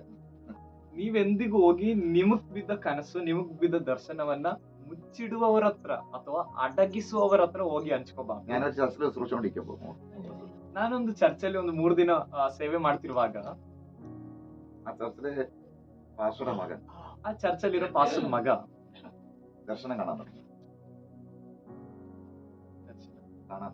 ದರ್ಶನವನ್ನ ಕಾಣುವುದಕ್ಕೆ ಪ್ರಾರಂಭ എന്റെ ಮಾಡಿ അടുത്ത് വന്ന് പറയും, ನನ್ನ ಹತ್ರ ಬಂದವನು ಹೇಳ್ತಾನೆ, അവന്റെ ದರ್ಶನ വലിയ മാറ്റം ഉണ്ടാകുന്നു. ಅವನಿಗೆ ದೊಡ್ಡ ಬದಲಾವಣೆಗಳು ಬರುವುದಕ್ಕೆ ಆರಂಭವಾಯ್ತು. അവൻ എന്റെ അടുത്ത് മാറാതിരിക്കാൻ തുടങ്ങി. ಅವನು ನನ್ನಿಂದ ಬೇರ್ಪಡದೆ ನನ್ನ ಬಳಿಯಲ್ಲೇ ಕೂತ್ಕೊಳ್ಳಿಕ್ಕೆ ಆರಂಭಿಸಿದ. എനിക്ക് അവനെ ഭയങ്കര സന്തോഷം തോന്നി. ನನಗೆ ಅವನನ್ನು ಕಂಡಾಗ ಬಹಳ ಸಂತೋಷವಾಯಿತು. അവന്റെ അപ്പനോട് ഞാൻ പറഞ്ഞു, ಅವನ ತಂದೆಗೆ ಹೇಳಿದೆ, ഈ മോനെ നല്ല വളർത്തിയെടുക്കണം. ನಾನು ಅವ್ರ ತಂದೆಗೆ ಹೇಳಿದ್ದೇನೆಂದ್ರೆ, ಈ ಮಗನನ್ನ ಚೆನ್ನಾಗಿ ಬೆಳೆಸಿ അത് എന്നെ പറഞ്ഞു കൊടുത്ത് എന്റെ പക്വതയിൽ കൊണ്ടുവരുന്നു. ಇವನಿಗೆ ಹೇಳ್ಕೊಟ್ಟು ಒಂದು ಒಳ್ಳೆ ಪ್ರೌಢ್ಯತೆಗೆ ತಕ್ಕಂತೆ ಇವನಿಗೆ ಬೆಳೆಸಿ ಎಂಬುದಾಗಿ ಹೇಳಿದ್ರು. ശരി പാസ്റ്റർ, ഞാൻ പറഞ്ഞു കൊടുക്കാൻ തുടങ്ങി. ಅವಾಗ ಪಾಸ್ ಹೇಳಿದ್ರು, ಸರಿ ಪಾಸ್ ನಾನು ಹೇಳ್ಕೊಡ್ತೀನಿ ಬಿಡಿ ಅವನಿಗೆ, ആ ദർശനം അതോടെ നിന്നോടെ. ಹೇಳ್ಕೊಡ್ತೀನಿ ಬಿಡಿ ಎಂಬುದಾಗಿ ಹೇಳಿದಂತ ಪಾಸ್ಟರ್ ಈ ರೀತಿಯಲ್ಲಿ ಹೇಳಿದ್ರು, ಹೇಳ್ಕೊಡ್ತೀನಿ ಬಿಡಿ ಅವನಿಗೆ ಅಂತ. ಆದ್ರೆ ನೆಕ್ಸ್ಟ್ ಸಲ ಹೋದಾಗ ಆ ದರ್ಶನ ಅಲ್ಲೇ ನಿಂತೋಯ್ತು. ನೆಕ್ಸ್ಟ್ ശുശ്രൂഷയെക്കുറിച്ചുള്ള ದರ್ಶನನೇ ಇಲ್ಲ ಅವನಿಗೆ. ശുശ്രൂഷയെക്കുറിച്ചുള്ള ಸೇವೆ ಕುರಿತಾಗಿರುವ വെളിപ്പാട് യഥാർത്ഥമായി പ്രാപിക്കാത്തത് പറയരുത്. ಪ್ರಕಟಣೆಯನ್ನ ಹೊಂದಿಕೊಳ್ಳಲಿಕ್ಕೆ ಆಗದೆ ಇರುವವರ ಬಳಿಯಲ್ಲಿ ಹೋಗಿ ನಿಮಗಿರುವಂತ ಕನಸು ದರ್ಶನವನ್ನ ಹಂಚಿಕೊಳ್ಬಾರ್ದು. അവരാരാണെങ്കിലും ಅವ್ರು ಯಾರೇ ಆಗಿರಲಿ. അങ്ങനെ പലരെ അടി ചോദിക്കും. ಯಾಕಂದ್ರೆ ಆ ರೀತಿಯಲ್ಲಿ ಅನೇಕರನ್ನ ಅಡಗಿಸಿ ಬಿಟ್ಟಿದ್ದಾರೆ. ചാടിയാരോട് പറയുകയും ചെയ്തു. ಜಿಗಿದು ಬಿದ್ದು ಯಾರ ಹತ್ರ ಎಳ್ಲಿಕ್ಕೆ ಹೋಗ್ಬೇಡಿ. ಕನಸು ദൈവത്തോട് ದರ್ಶನಗಳನ್ನ ചോദിച്ച് പരിജ്ഞാനത്തോടെ പറയും. ದೇವರ ಹತ್ರ ಕೇಳಿ, ದೇವರೇ ನಾನು ಅವ್ರ ಹತ್ರ ಹಂಚ್ಕೊಳ್ಬಹುದಾ ಎಂಬ ಪರಿಜ್ಞಾನವನ್ನು ಹೊಂದ್ಕೊಂಡು ನಂತರ ಹಂಚ್ಕೋಬೇಕು. അല്ലെങ്കിൽ അതുപോലെ ദൈവം ഉപയോഗിക്കുന്ന വ്യക്തമായിട്ട് വളർത്തുന്നവരെടുത്ത് പറയും. ಅಲ್ಲದೆ ಇದ್ರೆ ನಿಮ್ಮನ್ನ ಕರೆಕ್ಟ್ ಆಗಿ ಬೆಳೆಸುವವರ ಬಳಿಯಲ್ಲಿ ನಿಮ್ಮ ಕನಸು ದರ್ಶನವನ್ನ ಹಂಚ್ಕೊಳ್ಬಹುದು. അപ്പൊ വിളി എങ്ങനെയാന്നൊക്കെ ഞാൻ പറഞ്ഞു. ಹಾಗಾದ್ರೆ ಕರೆಯುವಿಕೆ ನಮ್ಗೆ ಹೇಗೆ ಅರ್ಥ ಆಗುತ್ತೆ ಎಂಬ ವಿಷಯಗಳಾಗಿದೆ ಇದುವರೆಗೂ ಹೇಳಿದ್ದು. പ്രാർത്ഥികരിക്കുമ്പോഴും ಪ್ರಾರ್ಥನೆ ಮಾಡ್ಲಿಕ್ಕೆ വചനം എടുക്കുമ്പോഴും ವಾಕ್ಯ ತೆಗೆಯುವಾಗಲೂ, ഇരുന്ന് ദൈവമായിട്ട് ധ്യാനിച്ചുകൊണ്ടിരിക്കുമ്പോഴും ದೇವರ ಹತ್ರ ಈ ರೀತಿಯಲ್ಲಿ ಧ್ಯಾನಿಸ್ತಿರುವಾಗಲೂ തോന്നിച്ചുകൊണ്ടിരിക്കുമ്പോഴും ನಮ್ಗೆ ಯಾವಾಗ್ಲೂ ಪ್ರೇರೇಪಣೆ ಆಗ್ತಾನೆ ಇರುತ್ತೆ ಒಳಗಡೆ, കർത്താവിനെ വിളിക്കണം. ಕರ್ತನ ಸೇವೆಗಾಗಿ ಇಳಿಬೇಕು. ഇങ്ങനെ പല രീതിയിലാണ് ദൈവം നമ്മളെ വിളിക്കുന്നത്. ಈ ರೀತಿಯಲ್ಲ ಹಲವು ರೀತಿಯಲ್ಲಾಗಿದೆ ದೇವರು ನಮ್ಮನ್ನ ಸೇವೆಗಾಗಿ ಕರೆಯುವುದು. ഹല്ലേലൂയ. അങ്ങനെ വരുമ്പോ നിങ്ങൾ എന്ത് ചെയ്യണം? ಹಾಗೆ ಕರೆಯುವಿಕೆ ಬರುವಾಗ ನೀವೇನ್ ಮಾಡ್ಬೇಕು? ദൈവത്തോട് ചോദിക്കണം, ದೇವರ ಹತ್ರ ಕೇಳ್ಬೇಕು, ഞാൻ ഏത് വേല ചെയ്യണം? ದೇವರೇ ನಾನು ಯಾವ ಸೇವೆ ಮಾಡಬೇಕು? ചിലത് ദൈവം കാണിക്കും, ಕೆಲವನ್ನ ದೇವರೇ ತೋರಿಸ್ತಾರೆ. ചിലത് വേലയ്ക്ക് മാത്രം ഇറങ്ങാൻ പറയാൻ, എന്റെ വേലയ്ക്ക് ഇറങ്ങാൻ. ಕೆಲವೊಮ್ಮೆ ದೇವರು ನನ್ನ ಸೇವೆಗಾಗಿ ಇಳಿ ಎಂಬುದಾಗಿ ಮಾತ್ರ ಹೇಳಿದ್ರೆ അതിനെ കുറിച്ചുള്ള ശരിക്കുള്ള തിരിച്ചറിവ് നമുക്കുണ്ടാവും. ಯಾವ ಸೇವೆಗೂ ಆಗಿದೆ ನನ್ನ ಮೇಲೆ ಇರೋದು, ಯಾವ ಕರೆಯುವಿಕೆ ಆಗಿದೆ ಇರೋದು ಎಂಬ ಸರಿಯಾದ ತಿಳುವಳಿಕೆ ನಮಗುಂಟಾಗಬೇಕು. അതാ പത്രോസ് പറയുന്നത്, ಅದಕ್ಕೆ ಪೇತ್ರನ್ ಹೇಳೋದು, നിങ്ങളുടെ വിളിയും തിരഞ്ഞെടുപ്പും ನಿಮ್ಮ ಕರೆಯುವಿಕೆ ಮತ್ತು ಆದುಕೊಳ್ಳುವಿಕೆಯನ್ನ ದೃಢಪಡಿಸಿಕೊಳ್ಳಿರಿ. ഹല്ലേലൂയ. തിരഞ്ഞെടുപ്പ് ഉറപ്പാക്കുക. ಕರೆಯುವಿಕೆಯನ್ನ ಮತ್ತು ಆದುಕೊಳ್ಳುವಿಕೆಯನ್ನ ಸ್ಥಿರಪಡಿಸಿಕೊಳ್ಳಿ. ഞാൻ എല്ലാ വചനം എടുക്കാൻ പോയാൽ സമയം പോകും. ನಾನು ಎಲ್ಲಾ ವಾಕ್ಯ ತೆಗಿಲಿಕ್ಕೆ ಹೋಗದೇ ಇರಕ್ಕೆ ಕಾರಣ, ಎಲ್ಲಾ ವಾಕ್ಯ ತೆಗೆದ್ರೆ ಸಮಯ ಹೋಗುತ್ತೆ. ഹല്ലേലൂയ. ಆಮೇಲೆ അപ്പൊ അത് മനസ്സിലല്ലേ, ഉറപ്പാക്കണം. ശുശ്രൂഷ ഏതെന്ന് ഉറപ്പാക്കിയിട്ട് വേണം ആ ശുശ്രൂഷ ചെയ്യാൻ. ನಮಗಿರೋ ಸೇವೆ ಯಾವುದೆಂಬುದಾಗಿ ದೃಢಪಡಿಸಿಕೊಂಡ ನಂತರ ನಾವು ಸೇವೆ ಮಾಡ್ತೀವಿ. അതിനെ കുറിച്ച് ഞാൻ അടുത്തല്ല ഇത് ഈ ഭാഗം പൂർത്തീകരിച്ചിട്ട് ശുശ്രൂഷ എന്തൊക്കെയാന്നുള്ളത് പറയാം. ಈ ಭಾಗ ಪೂರ್ತಿ ಆದ ನಂತರ ಯಾವ್ಯಾವ ಸೇವೆಗಳಾಗಿದೆ ಇರೋದು ಅದರ ನಂತರ ಹೇಳ್ತಾನೆ. ദൈവിക ശുശ്രൂഷ ചെയ്യുന്നവരെല്ലാം ದೈವಿಕ ಸೇವೆ ಮಾಡುವವರೆಲ್ಲ പരിശുദ്ധാത്മാവ് പ്രാപിച്ചവരായിരിക്കും. ಪವಿತ್ರಾತ್ಮನನ್ನ ಹೊಂದಿಕೊಂಡವರಾಗಿಲ್ಲ. എല്ലാത്തരം ശുശ്രൂഷ ചെയ്യാൻ നിൽക്കരുത്. ಪವಿತ್ರಾತ್ಮನನ್ನ ಹೊಂದಿಕೊಳ್ಳದೆ ಇರುವಂತವರು ಸೇವೆ ಮಾಡಬಾರದು. അത് പഴയ നിയമം വരെ തുടങ്ങാൻ പോവാണ്. ಹಳೆ ಉಡಂಬಡಿಕೆಯಿಂದಲೂ ಅದು ಪ್ರಾರಂಭವಾಗುವಂತದ್ದಾಗಿದೆ. ಮೋಶೆ കർത്താവിന്റെ ശുശ്രൂഷ ചെയ്യാൻ, ಕರ್ತನ ಸೇವೆ ಮಾಡ್ಲಿಕ್ಕೆ, ജനത്തെ വിടുവിച്ചുകൊണ്ടിരാൻ, ಜನಗಳನ್ನ ಬಿಡುಗಡೆ ಮಾಡಿಕೊಂಡು ತರುವುದಕ್ಕಾಗಿ ದೇವರ ಅವನನ್ನು ಉಪಯೋಗಿಸಿದ್ರು. ದೇವರ ಅವನನ್ನ പുറപ്പാട് പുസ്തകം 3-ാം അധ്യായത്തിൽ ವಿಮೋಚನೆ ಕಂಡ 3ನೇ ಅಧ್ಯಾಯದಲ್ಲಿ അഭിഷേകം ഡയറക്റ്റ് ചെയ്തു. ದೇವರೇ ನೇರವಾಗಿ ಪ್ರತ್ಯಕ್ಷವಾಗಿ ಮೋಶೆಯನ್ನು ಅಭಿಷೇಕಿಸಿದ್ರು. മോശയുടെ ആത്മാവിനെ ಮೋಶೆ ಆತ್ಮವನ್ನ 70 വരെ പകർന്നു. 70 ಜನಗಳ ಮೇಲೆ ದೇವರು ಹರಡಿದ್ರು. എന്നിട്ട് ഒരു കുറവ് മോശയുടെ ಆದರೂ ಮೋಶೆ ಮೇಲಿರುವಂತ ಅಭಿಷೇಕದಲ್ಲೋ ಆ ಆತ್ಮಶಕ್ತಿಯಲ್ಲೋ ಕಡಿಮೆ ಆಗಲಿಲ್ಲ. അപ്പൊ മോശയുടെ ശുശ്രൂഷ വരുമ്പോ, ಹಾಗಾದ್ರೆ ಮೋಶೆ ಮೇಲೆ ದೇವರ ಸೇವೆಯನ್ನು ಹರಡುವಾಗ ദൈവം പരിശുദ്ധാത്മാവാണ് പകർന്നത്. ದೇವರ ಹರಡಿದು ಪವಿತ್ರಾತ್ಮನಾಗಿದೆ. അതിലൂടെയാണ് ആ ശുശ്രൂഷ. ಆ ಹರಡಿದ ಪವಿತ್ರಾತ್ಮನಲ್ಲಾಗಿದೆ ಅವನಿಗಿರೋ ಸೇವೆ. മോശയ്ക്ക് ശേഷം യോശുവയെ ദൈവം, ಮೋಶೆ ನಂತರ ದೇವರು ಯಹೋಶುವನನ್ನ ಆರಿಸಿಕೊಂಡ್ರು. നീ യോശുവ എന്ത് ചെയ്യുക, നിനക്ക് ശേഷം ശുശ്രൂഷാക്കാൻ പറയും. ದೇವರು ಮೋಶೆಗೆ ಹೇಳ್ತಿದ್ದಾರೆ, ನಿನ್ನ ನಂತರ ಸೇವೆಗಾಗಿ ಯೆಹೋಶುವನನ್ನ ನೇಮಿಸು. യോശുവയ്ക്ക് ശേഷം ಯೆಹೋಶುವನ ನಂತರ ശുശ്രൂഷ ചെയ്യുന്നത് ಸೇವೆ ಮಾಡೋದು പ്രത്യേകിച്ച് അവരുടെ ഉണ്ടായിട്ടില്ല. ಪ್ರತ್ಯೇಕವಾಗಿ ಯಾರು ಅಲ್ಲಿ ಇರಲಿಲ್ಲ. അപ്പോൾ ന്യായാധിപന്മാരെ ദൈവം തരികയാണ്. ನಂತರದಲ್ಲಿ ನ್ಯಾಯಸ್ಥಾಪಕರುಗಳನ್ನ ದೇವರು ಆರಿಸ್ಕೊಳ್ತಿದ್ದಾರೆ. ഗിദെയോൻ, ಗಿದ್ಯೋನ, ശിംശോൻ, ಸಂಸೋನನು, ഇതേപോലെ ಈ ರೀತಿಯಲ್ಲಿ ന്യായാധിപന്മാരെടുത്തു. ಅನೇಕ ನ್ಯಾಯಸ್ಥಾಪಕರನ್ನು ದೇವರು ಆರಿಸ್ಕೊಳ್ತಿದ್ದಾರೆ. ഗിദെയോന്റെ മേൽ ദൈവാത്മാവ് വന്നു. ಗಿದ್ಯೋನನ ಮೇಲೆ ದೇವರ ಆತ್ಮ ಬಂದನು. എന്തിനു വന്നു? ಯಾಕೆ? ശുശ്രൂഷയ്ക്ക് തിരഞ്ഞെടുത്തു, ന്യായപാലനം ചെയ്യാൻ. ನ್ಯಾಯಸ್ಥಾಪಕ ಕೆಲಸವನ್ನ ಮಾಡುವುದಕ್ಕೆ. ശിംശോന്റെ മേൽ ദൈവാത്മാവ് വന്നു. ಸಂಸೋನನ ಮೇಲೆ ದೇವರ ಆತ್ಮ ಬಂದನು. ജനത്തെ ന്യായപാലനം ചെയ്യാൻ, തെറ്റിപ്പോവാതിരിക്കാൻ. ಜನಗಳಿಗೆ ನ್ಯಾಯವನ್ನ ಹೇಳ್ಕೊಡುವುದಕ್ಕಾಗಿ, ಅಂದ್ರೆ ಜನಗಳು ತಪ್ಪಿ ಹೋಗದೆ ಇರುವುದಕ್ಕಾಗಿ. ആ ഭാഗം അവിടെ നിർത്തിയിട്ട് ഞാൻ പറയാം. ಆ ಭಾಗವನ್ನ ಅಲ್ಲೇ ನಿಲ್ಸಿ ನಾನು ಹೇಳ್ತೇನೆ. വീണ്ടും ഇങ്ങോട്ട് വരുമ്പോൾ, ശമൂവേൽ പുസ്തകമൊക്കെ വരുമ്പോൾ, ನಂತರ ಮುಂದುವರೆದು ಸಮುವೇಲನ ಪುಸ್ತಕಕ್ಕೆ ಬರುವಾಗ, അന്നത്തെ കാലത്ത് ಅವತ್ತಿನ ಕಾಲದಲ್ಲಿ പുരോഹിതന്മാരുടെ കാലം, ലേവ്യാപുസ്തകം തുടങ്ങിയ പുരോഹിതന്മാരുടെ കാലം. ಯಾಜಕ ಕಾಂಡ ಪುಸ್ತಕದಿಂದಲೇ ನಾವು ನೋಡ್ತೇವೆ, ಅದು ಯಾಜಕರುಗಳ ಕಾಲ. പുറപ്പാട്, ವಿಮೋಚನ, ಲೇವಿಯ, ಯಾಜಕ ಕಾಂಡ, ഈ പുസ്തകങ്ങളിലാണ് ಈ ಪುಸ್ತಕಗಳೆಲ್ಲ പുരോഹിതന്മാരെ കുറിച്ച് പറഞ്ഞു. ಬಹಳ ಹೆಚ್ಚು ಯಾಜಕರುಗಳ ಕುರಿತಾಗಿ ಬರ್ದಿರೋದು. ആ ശുശ്രൂഷ, ಆ ಸೇವೆ അങ്ങനെ പോവുകയാണ് സമാഗമന കൂടാരമായിട്ട്. ಈ ರೀತಿಯಲ್ಲಿ ಮುಂದೆ ಹೋಗ್ತಾ ಇದೆ ದೇವದರ್ಶನ ಗುಡಾರ. പിന്നെ ശലോമന്റെ കാലത്ത് ನಂತರ ಸೊಲೊಮೋನನ ಕಾಲದಲ್ಲಿ ദൈവാലയം പണിയുന്നു, ದೇವರ ಆಲಯವನ್ನು ಕಟ್ಟಿದ್ದಾರೆ, പുരോഹിതന്മാരുണ്ട്. ಅಲ್ಲಿ ಕೂಡ ಯಾಜಕರಿದ್ದಾರೆ. ഹല്ലേലൂയ. അങ്ങനെ ശമൂവേലിന്റെ കാലം വന്നപ്പോൾ ಹೀಗೆ ಮುಂದುವರಿತಾ ಸಮುವೇಲನ ಕಾಲ ಬಂದಾಗ ഏലി പുരോഹിതൻ അറിയപ്പെടുന്നുണ്ട്. ಏಲಿ ಪುರೋಹಿತ ಅಥವಾ ಏಲಿ ಅನ್ನುವಂತ ಒಬ್ಬ ಯಾಜಕನಿದ್ದನು ಎಂಬುದಾಗಿ ನಾವಲ್ಲಿ ಕಾಣ್ತೇವೆ. ഏലിന്റെ ദർശനമൊക്കെ നഷ്ടപ്പെട്ടു, ಅಲ್ಲಿ ಏಲಿಯ ದರ್ಶನ ನಷ್ಟಪಟ್ಟಿದೆ, പരിശുദ്ധാത്മ പ്രവർത്തിക്കുന്നില്ല, ಪವಿತ್ರಾತ್ಮ ಕಾರ್ಯ ಮಾಡ್ತಾ ಇಲ್ಲ. ദൈവ ശബ്ദം കേൾക്കാതിരുന്നു. ಹೀಗೆ ಆ ಸಮಯಗಳಲ್ಲೆಲ್ಲ ದೇವರ ಶಬ್ದವನ್ನ ಯಾರು ಕೇಳಲಿಕ್ಕೆ ಆಗ್ತಿರ್ಲಿಲ್ಲ. അന്നേരം ശമൂവേലിനെ ദൈവം വിളിച്ചു. ಆ ಸಮಯದಲ್ಲಿ ಸಮುವೇಲನನ್ನ ದೇವರು ಕರೆದ್ರು. ശമൂവേലേ ಸಮುವೇಲನೇ എന്ന് ദൈവം വിളിച്ചു. ಎಂಬುದಾಗಿ ದೇವರು ಕರೆದ್ರು. ആലയത്തിലെ വിളക്ക് കത്തിക്കുക ശമൂവേൽ. ಸಮುವೇಲನು ಆಲಯದ ದೀಪವನ್ನ ಉರಿಸುತ್ತಿದ್ದಾನೆ. ശമൂവേൽ പ്രവാചകനല്ല, ശമൂവേൽ പുരോഹിതനല്ല, ಸಮುವೇಲನು ಒಬ್ಬ ಯಾಜಕ ಅಲ್ಲ, ശമൂവേൽ പ്രവാചകൻ. ಸಮುವೇಲನು ಒಬ್ಬ ಪ್ರವಾದಿಯಾಗಿದ್ದಾನೆ. ಸಮುವೇಲ ಒಬ್ಬ പ്രവാചകനെ ദൈവമാക്കി. ದೇವರು ಇವನನ್ನ ಒಬ್ಬ ಪ್ರವಾದಿಯಾಗಿ ಎಬ್ಬಿಸಿದ್ರು. ശമൂവേലിനോട് ദൈവം പറഞ്ഞു, ಸಮುವೇಲನಿಗೆ ದೇವರು ಹೇಳಿದ್ರು, നീ ദാവീദിനെ അഭിഷേകം ചെയ്യും. ನೀನ್ ದಾವೀದನಿಗೆ ಅಭಿಷೇಕ ಮಾಡು. കയ്യിലേക്കൊമ്പല്ലേ, ಎಣ್ಣೆ ಕೊಂಬನ್ನೆಡ್ಡಿ. അവൻ രാജാവാകുന്ന വിളി അവന്റെ മേലുണ്ട്. ಅವನು ರಾಜನಾಗ್ಬೇಕಾಗಿರೋ ಕರೆಯುವಿಕೆ ಅವನ ಮೇಲೆ ಇದೆ. രാജാവായിട്ട് വരണമെങ്കിൽ ಆದ್ರೆ ಅವನ್ ರಾಜನಾಗಿ ಹೊರಗಡೆ ಬರ್ಬೇಕಂದ್ರೆ അവന്റെ മേലെ ആത്മാവ് വരണം. ಅವನ ಮೇಲೆ ದೇವರ ಆತ್ಮನ್ ಬರ್ಬೇಕು. ഗിദെയോനെ ന്യായപാലനം ചെയ്യണമെങ്കിൽ ಗಿದ್ಯೋನನು ನ್ಯಾಯಸ್ಥಾಪಕ ಕೆಲಸವನ್ನ ಮಾಡ್ಬೇಕಂದ್ರೆ അവന്റെ ആഗ്രഹം പോരാ, ಅವನಿಗೆ ಆಸೆ ಇದ್ರೆ ಸಾಲದು, അവന്റെ മേൽ ദൈവാത്മാവ് വരണം. ಅವನ ಮೇಲೆ ದೇವರ ಆತ್ಮನ್ ಬರ್ಬೇಕು. ശിംശോന്റെ മേൽ ദൈവാത്മാവ് വരണം. ಸಂಸೋನನ ಮೇಲೆ ದೇವರ ಆತ್ಮ, മോശയുടെ മേൽ ദൈവാത്മാവ് വരണം. ಮೋಶೆ ಮೇಲೆ ದೇವರ ಆತ್ಮ, യോശുവയുടെ മേൽ ദൈവാത്മാവ് വരണം. ಯೆಹೋಶುವನ ಮೇಲೆ ದೇವರ ಆತ್ಮನ್ ಬರ್ಬೇಕು. ഇങ്ങനെ എല്ലാരും ഞാൻ എടുക്കുന്നില്ല, ಈಗ ಎಲ್ಲರನ್ನ ನಾನು പഴയ ತಕೊಳ್ಳೋಕೆ നിയമത്തിലെ മുഴുവൻ പേരെ ಹಳೆ ಒಡಂಬಡಿಕೆಯಲ್ಲಿರುವ ಎಲ್ಲರನ್ನ ദൈവം ശുശ്രൂഷയ്ക്ക് വിളിച്ചത് ದೇವರ ಸೇವೆ ಕರೆದಿದ್ದು ആത്മാവിനെ പറഞ്ഞിട്ടാണ്. ಪವಿತ್ರಾತ್ಮನನ್ನ ಅವರ ಮೇಲೆ ಸುರಿಸಿ. പരിശുദ്ധാത്മ എന്ത് പറയുന്നു, ಪವಿತ್ರಾತ್ಮ ಏನ್ ಹೇಳ್ತಾರೋ അത് ചെയ്യുന്നതാണ് ശുശ്രൂഷ. ಅದನ್ನ ಮಾಡುವುದೇ ಸೇವೆ ಅಂತ ಹೇಳಿ. പരിശുദ്ധൻ എന്ത് പറയുന്നു, ಪವಿತ್ರಾತ್ಮ ಏನ್ ಹೇಳ್ತಾರೋ അതാണ് യേശു സംസാരിക്കുന്നത്. ಅದನ್ನಾಗಿದೆ ಯೇಸು ಮಾತಾಡೋದು. പരിശുദ്ധൻ എന്ത് പറയുന്നു, ಪವಿತ್ರಾತ್ಮನ ಏನ್ ಹೇಳ್ತಾರೋ അതാ ദൈവം പറയുന്നത്. ಅದನ್ನಾಗಿದೆ ದೇವ್ರು ಹೇಳುದು. അതിന് ആത്മാവ് പറയുന്ന ചെവിയുള്ളവൻ കേൾക്കുക. ಅದಕ್ಕೇನೆ ಪ್ರಕಟಣೆ ಪುಸ್ತಕದಲ್ಲಿ ನಾವು ನೋಡಿದ್ದು ದೇವರಾತ್ಮನ ಹೇಳುವುದನ್ನ ಕಿವಿಯುಳ್ಳವನಿಗೆ ಕೇಳು. ശുശ്രൂഷയ്ക്ക് വിളിച്ചിട്ടുണ്ടെങ്കിൽ ಸೇವೆಗೆ ದೇವ್ರು ನಮಗೆ ಕರೆದಿದ್ದಾರೆ. ആത്മാവ് പറയുന്ന അനുസരിച്ച് ശുശ്രൂഷിക്കും. ಪವಿತ್ರಾತ್ಮನ ಹೇಳುವುದಕ್ಕೆ ತಕ್ಕಂತೆ ಸೇವೆ ಮಾಡ್ಬೇಕಷ್ಟೇ. ഹല്ലേലൂയ. ഇനി പുതിയതിലേക്ക് വരാം. ಇನ್ನು ಹೊಸ ಒಡಂಬಡಿಕೆಗೆ ಬರೋಣ. ശിഷ്യന്മാരൊക്കെ വിളിച്ചു, ಶಿಷ್ಯಂದಿರನ್ನೆಲ್ಲ ಯೇಸು ಕರೆದ್ರು. വിളിച്ചിട്ട് യേശു പറഞ്ഞു, ಕರೆದು ಯೇಸು ಹೇಳಿದ್ರು, പരിശുദ്ധാത്മ നിങ്ങളുടെ മേലെ ഞാൻ അയക്കും, ಪವಿತ್ರಾತ್ಮನನ್ನ ನಾನ್ ನಿಮ್ಮ ಮೇಲೆ ಕಳಿಸ್ತೇನೆ, എന്നിട്ട് വേണം നിങ്ങൾ പോകാൻ. ನಂತರ ನೀವು ಹೋಗ್ಬೇಕು ಸೇವೆಗೆ. അപ്പൊ പരിശുദ്ധ പ്രാപിക്കാൻ ശുശ്രൂഷയ്ക്ക് പോകും. ಹಾಗಾದ್ರೆ ಒಂದು ವಿಷಯ, ಪವಿತ್ರಾತ್ಮನನ್ನ ಹೊಂದಿಕೊಳ್ಳದೆ ಸೇವೆಗೆ ಹೋಗ್ಬಾರ್ದು. അപ്പോസ്തലപ്രവൃത്തി 2-ാം അധ്യായം മുതൽ അവർ കാത്തിരുന്ന് പ്രാപിച്ചു. ಅಪೊಸ್ತಲ ಕೃತ್ಯ 2ನೇ ಅಧ್ಯಾಯದಿಂದ ಅವರು ಕೂತು ಹೊಂದಿಕೊಂಡ್ರು. 1-ാം അധ്യായം കാത്തിരുന്നു, 1ನೇ ಅಧ್ಯಾಯದಲ್ಲಿ ಕಾದಿದ್ರು, 2-ാം അധ്യായം പ്രാപിച്ചു. 2ನೇ ಅಧ್ಯಾಯದಲ್ಲಿ ಹೊಂದಿಕೊಂಡ್ರು. ആ ശുശ്രൂഷ ಆ ಸೇವೆ ഇതിലൂടെയാണ് സഭ ഉളവാകുന്നത്. ಆ ಸೇವೆಯ ಮೂಲಕವಾಗಿದೆ ಸಭೆ ಉಗಮವಾಗಿದೆ. 12 അപ്പോസ്തലന്മാരിലൂടെയാണ് 12 ಅಪೊಸ್ತಲರ ಮೂಲಕವಾಗಿದೆ സഭ ഉളവാകുന്നത്. ಸಭೆಯು ಉಗಮವಾಗ್ತಾ ಇರೋದು. സഭ എന്ന് പറയുന്നത് ಸಭೆ ಎಂಬುದಾಗಿ ಹೇಳಿದ್ರೆ യേശുവിന്റെ ശരീരമാണ്. ಯೇಸುವಿನ ಶರೀರವಾಗಿದೆ. യേശുവിന്റെ ശരീരത്തിൽ ಯೇಸುವಿನ ಶರೀರದಲ್ಲಿ പരിശുദ്ധാത്മാവാണ് പ്രവർത്തിക്കേണ്ടത്. ಪವಿತ್ರಾತ್ಮನಾಗಿದ್ದಾನೆ ಕಾರ್ಯನಿರ್ವಹಿಸಬೇಕಾಗಿದೆ. യേശുവിന്റെ ശരീരമായ സഭയ്ക്കകത്ത് ಯೇಸುವಿನ ಶರೀರವಾಗಿರೋ ಸಭೆಯೊಳಗಡೆ പരിശുദ്ധാത്മാവ് ദൈവം പകർന്ന് വിളിച്ചാക്കിയ ശുശ്രൂഷകനാണ് ശുശ്രൂഷിക്കേണ്ടത്. ಪವಿತ್ರಾತ್ಮನು ಸುರಿಯಲ್ಪಟ್ಟು ಮಾಡುವವನಾಗಿದ್ದಾನೆ ಯಥಾರ್ಥವಾದ ಸೇವಕನು. കാരണം സഭയ്ക്കകത്ത് സംസാരിക്കുന്ന ആത്മാവാണ്. ಯಾಕಂದ್ರೆ ಸಭೆಯೊಳಗಡೆ ಮಾತನಾಡುವವನು ಪವಿತ್ರಾತ್ಮನಾಗಿದ್ದಾನೆ. പഠനമല്ല, ವಿದ್ಯಾಭ್ಯಾಸವಲ್ಲ, ಸಭೆಯೊಳಗಡೆ ಮಾತನಾಡುವುದಲ್ಲ, അറിവല്ല, ബുദ്ധിയുമല്ല. ബുദ്ധിയുമല്ല. പരിശുദ്ധാത്മാവില് പരിജ്ഞാനമുണ്ട്, ಪವಿತ್ರಾತ್ಮನಲ್ಲಿ ಪರಿಜ್ಞಾನ ಇದೆ, ಜ್ಞಾനമുണ്ട്, ಜ್ಞಾನ ಇದೆ, വിവേകമുണ്ട്, ವಿವೇಕ ಇದೆ, അറിവുണ്ട്. ತಿಳುವಳಿಕೆ ಇದೆ. ആ അറിവാണ് ഇവിടെ എടുക്കേണ്ടത്. ಆ ತಿಳುವಳಿಕೆ ಆಗಿದೆ ಈ ಸಭೆ ಒಳಗಡೆ ಸೇವೆ ಮಾಡುವಂತ ನಮಗೆ ಬೇಕಾಗಿರುವುದು. ഹല്ലേലൂയ. അപ്പൊ മനസ്സിലായല്ലോ? ಅರ್ಥ ಆಯ್ತಲ್ಲ?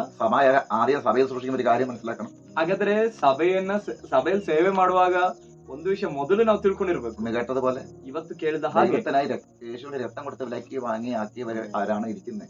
ದೇವರಿಗೋಸ್ಕರ ಕ್ರಿಸ್ತನ ರಕ್ತದಿಂದ ವಿಮೋಚಿಸಲ್ಪಟ್ಟವರಾಗಿದ್ದೇವೆ ಇಲ್ಲಿ ಕೂತಿರೋದು. രക്ഷിക്കപ്പെടുന്നവരെ, ರಕ್ಷಣೆ ಹೊಂದುವವರನ್ನ യേശുവാണ് സഭയോട് ചേർത്ത് ಯೇಸು ಆಗಿದ್ದಾರೆ ಸಭೆಯ ಮಂಡಲಿಗೆ ಸೇರಿಸುವಂತದ್ದು. ഈ സഭയിൽ സൂക്ഷിക്കുന്ന സൂക്ഷകൻ ಈ ಸಭೆಯಲ್ಲಿ ಸೇವೆ ಮಾಡೋ ಸೇವಕರು വിളിയുള്ളവനായിരിക്കണം, ಕರೆವಿಕೆ ಉಳ್ಳವನಾಗಿರ್ಬೇಕು, പരിശുദ്ധാത്മാവ് പ്രാപിച്ചവനായിരിക്കണം, ಪವಿತ್ರಾತ್ಮನನ್ನ ಹೊಂದಿಕೊಂಡವನಾಗಿರ್ಬೇಕು. പരിശുദ്ധാത്മാവ് വേണം സൂക്ഷിക്കാൻ. ಪವಿತ್ರಾತ್ಮನೇ ಆಗಿದೆ ಸೇವೆ ಮಾಡ್ಬೇಕಾಗಿರೋದು. ആ കാര്യം മനസ്സിലായല്ലോ? ಆ ವಿಷಯ ಅರ್ಥ ಆಯ್ತಲ್ಲ? അത് മനസ്സിലായി. ഹല്ലേലൂയ. ಅದು ಅರ್ಥ ಆಯ್ತಾ? യേശുവിന്റെ ശരീരമായ സഭ, ಯೇಸುವಿನ ಶರೀರವಾಗಿರೋ ಸಭೆ, ഇതില് ആത്മാവാണ് സംസാരിക്കുന്നത്, ദൈവാത്മാ. ಆ ಸಭೆ ಒಳಗಡೆ ದೇವರ ಆತ್ಮನಾಗಿದ್ದಾರೆ ಮಾತಾಡ್ಬೇಕಾಗಿರೋದು. ദൈവം കൊടുക്കുന്ന വചനം, ദൈവാത്മ കൊടുക്കുന്ന വചനം എടുത്ത് പറയും. ದೇವರ ಆತ್ಮನ ಕೊಡೋ ವಾಕ್ಯಗಳನ್ನ ತೆಗೆದು ನಾವು ಮಾತಾಡ್ತೇವೆ. പരിശുദ്ധാത്മാവാണ് അവിടെ പ്രവർത്തിച്ചുകൊണ്ടിരിക്കുന്നത്. ಆಗ ಪವಿತ್ರಾತ್ಮನಾಗಿದ್ದಾನೆ ಆ ಸ್ಥಳದಲ್ಲಿ ಕಾರ್ಯ ಮಾಡುವುದು. മനുഷ്യന്റെ ഇഷ്ടമാകരുത്, ಮನುಷ್ಯನ ಇಷ್ಟವಾಗಿರಬಾರ್ದು ಮಾತಾಡೋದು. ഒരു ജഡിയാനും കയറി അവിടെ നിൽക്കരുത്, ಯಾವ ಶಾರೀರಿಕ ವ್ಯಕ್ತಿಯೂ ಆ ವೇದಿಕೆಯಲ್ಲಿ ಅಥವಾ ಆ ಬಲಿಪೀಠದಲ್ಲಿ ನಿಲ್ಬಾರ್ದು. ഇതൊക്കെ വലിയ സ്വിച്ച് ഉണ്ടാവും. ಆ ರೀತಿಯಲ್ಲಿ ಆ ಸೇವೆಯಲ್ಲಿ ನಿಂತ್ಕೊಂಡ್ರೆ ಅದಕ್ಕೆ ದೊಡ್ಡ ಶಿಕ್ಷೆಗಳು ಉಂಟಾಗ್ತದೆ. അറിയാത്തതുകൊണ്ടാണ്, ಗೊತ್ತಿಲ್ಲದೆ ಇರೋದ್ರಿಂದ അവരുടെ അറിവില്ല. ಅನೇಕರಿಗೆ ಇದ್ರ ಬಗ್ಗೆ ತಿಳುವಳಿಕೆ ಇಲ್ಲ. ഹല്ലേലൂയ. വേറെ ഒരു ജോലിയില്ല എന്നിട്ട് ദൈവത്തിലേക്ക് ഇറങ്ങരുത്. ಬೇರೆ ಯಾವ ಕೆಲಸ ನನಗೆ ಸಿಕ್ಕಿಲ್ವಲ್ಲ ಅಂತ ಸೇವೆಗೆ ಇಳಿಬಾರ್ದು. സ്വഭാവം നല്ല നോട്ട് ദൈവത്തിലേക്ക് അയക്കരുത്. ಸ್ವಭಾವ ಚೆನ್ನಾಗಿದೆ ಅವನು ಅಂತ ಹೇಳಿ ಸೇವೆ ಕಳಿಸಬಾರ್ದು. ദൈവം ഇവിടെ തെരഞ്ഞെടുത്ത് അയച്ചത് നമ്മൾ തെളിവോടെ നിങ്ങളോട് പറഞ്ഞു. ದೇವರು ಯಾವ ರೀತಿಯಲ್ಲಿ ಆಗಿದೆ ಆರಿಸ್ಕೊಂಡಿದ್ದು ಎಂಬುದಾಗಿ ಅನೇಕ ಪುರಾವೆಗಳ ಮೂಲಕವಾಗಿ ನೀವು ತಿಳ್ಕೊಂಡಿದ್ದೀರಿ. ഹല്ലേലൂയ. ഇതിലെന്തെങ്കിലും സംശയം ഉണ്ടോ? ഇപ്പൊ ഈ ചോദിച്ചാൽ ಇದ್ರಲ್ಲಿ ನಿಮ್ಗೆ ಏನಾದ್ರು ಸಂಶಯ ಇದೆಯಾ ಈ ಹೇಳಲ್ಪಟ್ಟ ವಿಷಯದಲ್ಲಿ? സഭയിൽ ആര് പറയുന്നത് കേൾക്കണം എന്നാ പറഞ്ഞത്? ಸಭೆಯಲ್ಲಿ ಯಾರು ಹೇಳೋ ಮಾತನ್ನ ಕೇಳ್ಬೇಕಂತ ಬೈಬಲ್ ആത്മാവ് പറയുന്ന ചെവികൾ. ದೇವರಾತ್ಮನ ಹೇಳೋದನ್ನ ಕಿವಿಯುಳ್ಳವನು ಕೇಳಲಿ. ദൈവം നമ്മളോട് ദൈവം നമ്മളോട് ഞാൻ നിന്നെ ഉപയോഗിക്കും എന്ന ഓരോ, അപ്പം നമ്മൾ എങ്ങനെ മനസ്സിലാക്കണം ദൈവത്തിന് നമ്മളോടുള്ള വിളി ഇതാണ്? ഉപയോഗിക്കുന്ന മാത്രമാണ് പറയുന്നത്. അല്ല ഫാസ്റ്റർ, ദൈവം നമ്മളോട് വാഗ്ദത്തങ്ങൾ ദൈവം ചെയ്തിട്ടുണ്ട്. അപ്പം നമുക്ക് ഈ വിളി മനസ്സിലാക്കാൻ എങ്ങനെ, അത് ഏത് രീതിയിലാണ് നമ്മൾ പ്രാർത്ഥിക്കുന്നത്? എനിക്ക് അറിയത്തില്ല.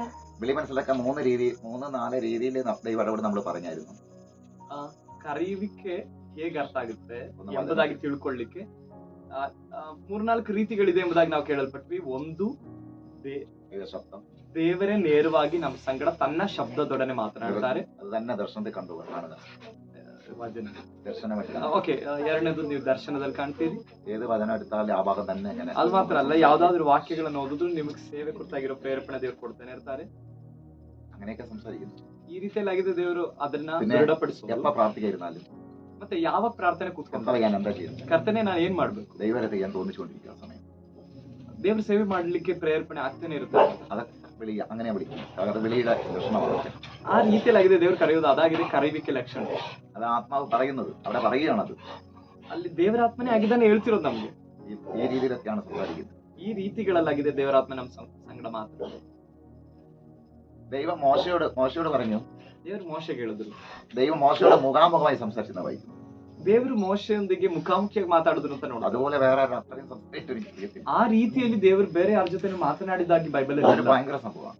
ಅದೊಂದು ಭಯಂಕರ ವಿಷಯ. ദൈവം ഈ സ്വപ്നത്തിലൂടെ സംസാരിക്കും. ದೇವರು ಕನಸಿನ ಮೂಲಕ ಮಾತಾಡ್ತಾರೆ, ദർശനത്തിലൂടെ സംസാരിക്കും. ದರ್ಶನದಲ್ಲಿ ಮಾತಾಡ್ತಾರೆ. ദർശന സ്വപ്നം ഒന്നായിട്ടും വരും.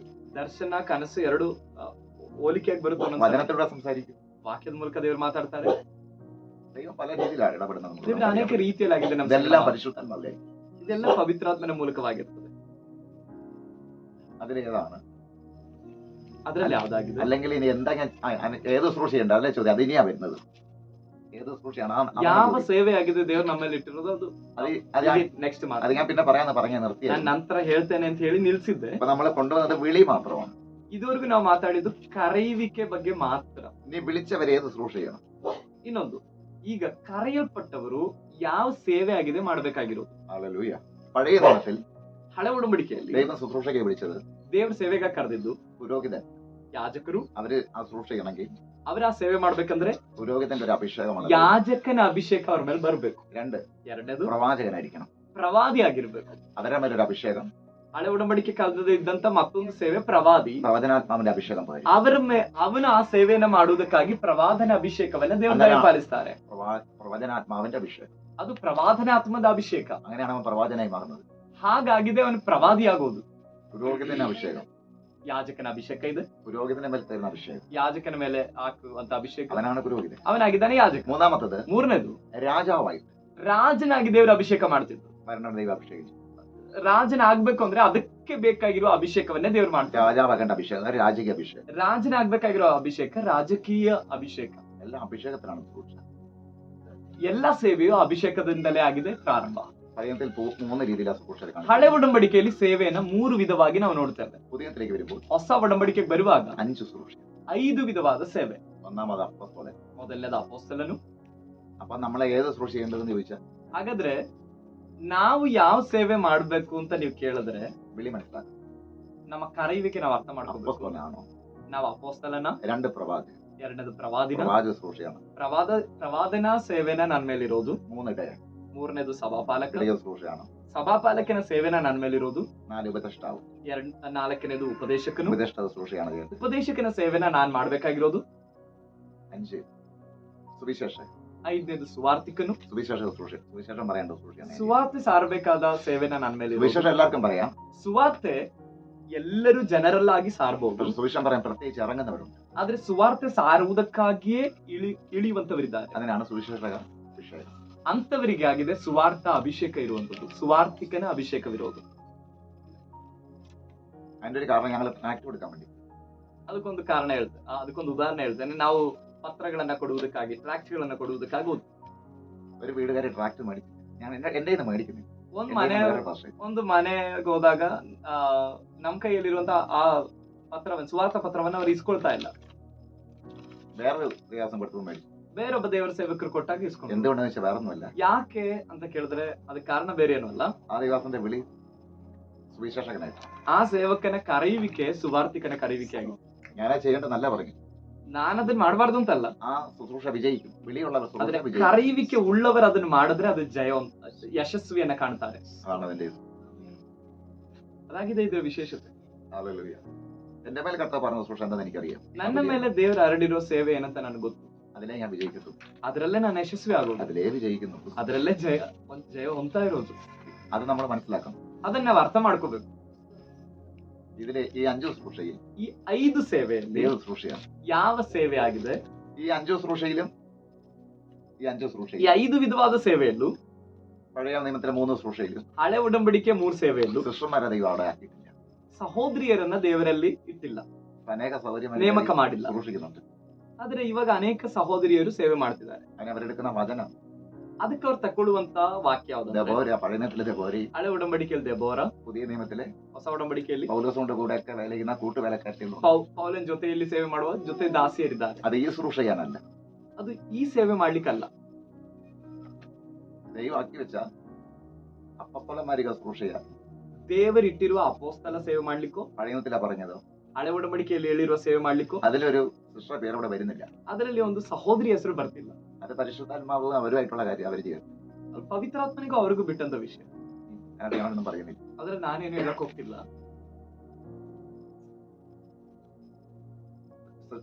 സൗകര്യമാർക്ക് സുവിശേഷമുണ്ട്. ಸಹೋದರಿಯರಿಗೆ ಸೇವೆ ಇದೆ. സൗകര്യമാർ സുവിശേഷം പറയും. ಸಹೋದರಿಯರು ಸುವಾರ್ತೆ ಸಾರ್ತಾರೆ. സഭയ്ക്ക് വേണ്ടി പ്രാർത്ഥിക്കും. ಸಭೆಗಾಗಿ ಪ್ರಾರ್ಥನೆ ಮಾಡ್ತಾರೆ.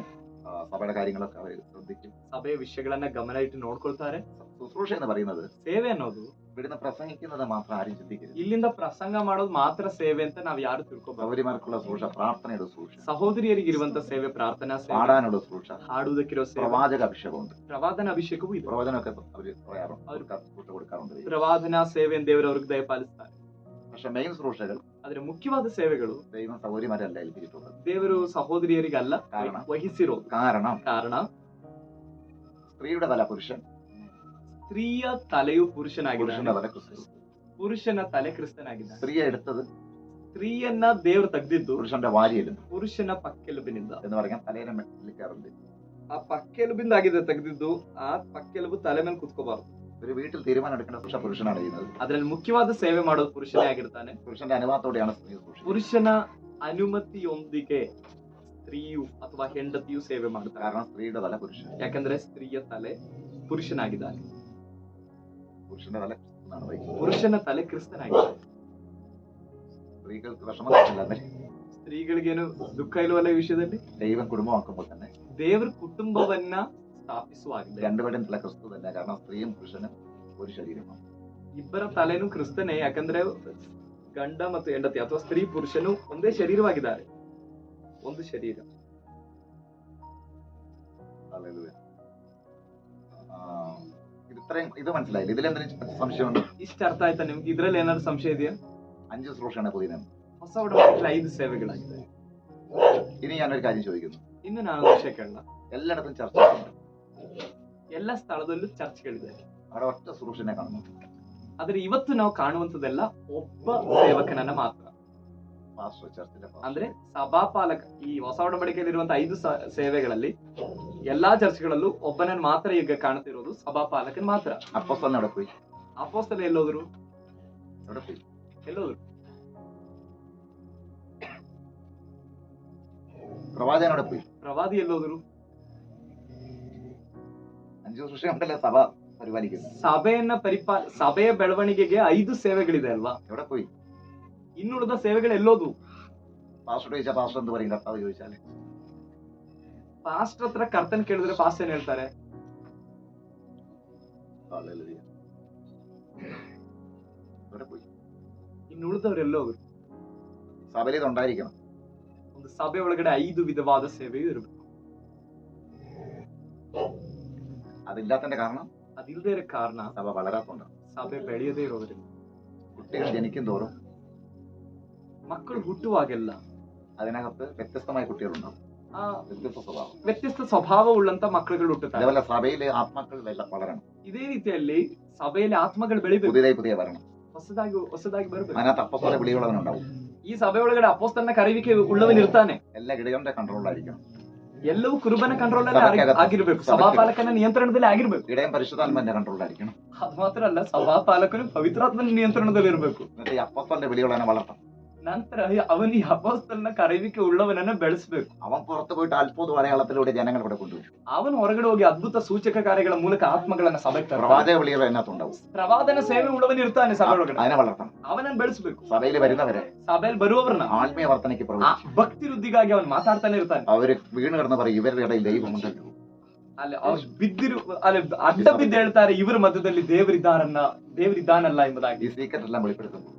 ಈ ಜೀವಿತದ ರಹಸ್ಯಗಳನ್ನೆಲ್ಲ ದೇವರು ಪ್ರಕಟಪಡಿಸುವಾಗ ಅವರ ಅಡ್ಡ ಬಿದ್ದು ಹೇಳ್ತಾರೆ ನಿಜವಾದ ದೇವರು ಇಲ್ಲಿದ್ದಾನೆ ಎಂಬುದು. ആ വിശ്വാസികളെ സുവിശേഷകന്മാരുണ്ട്.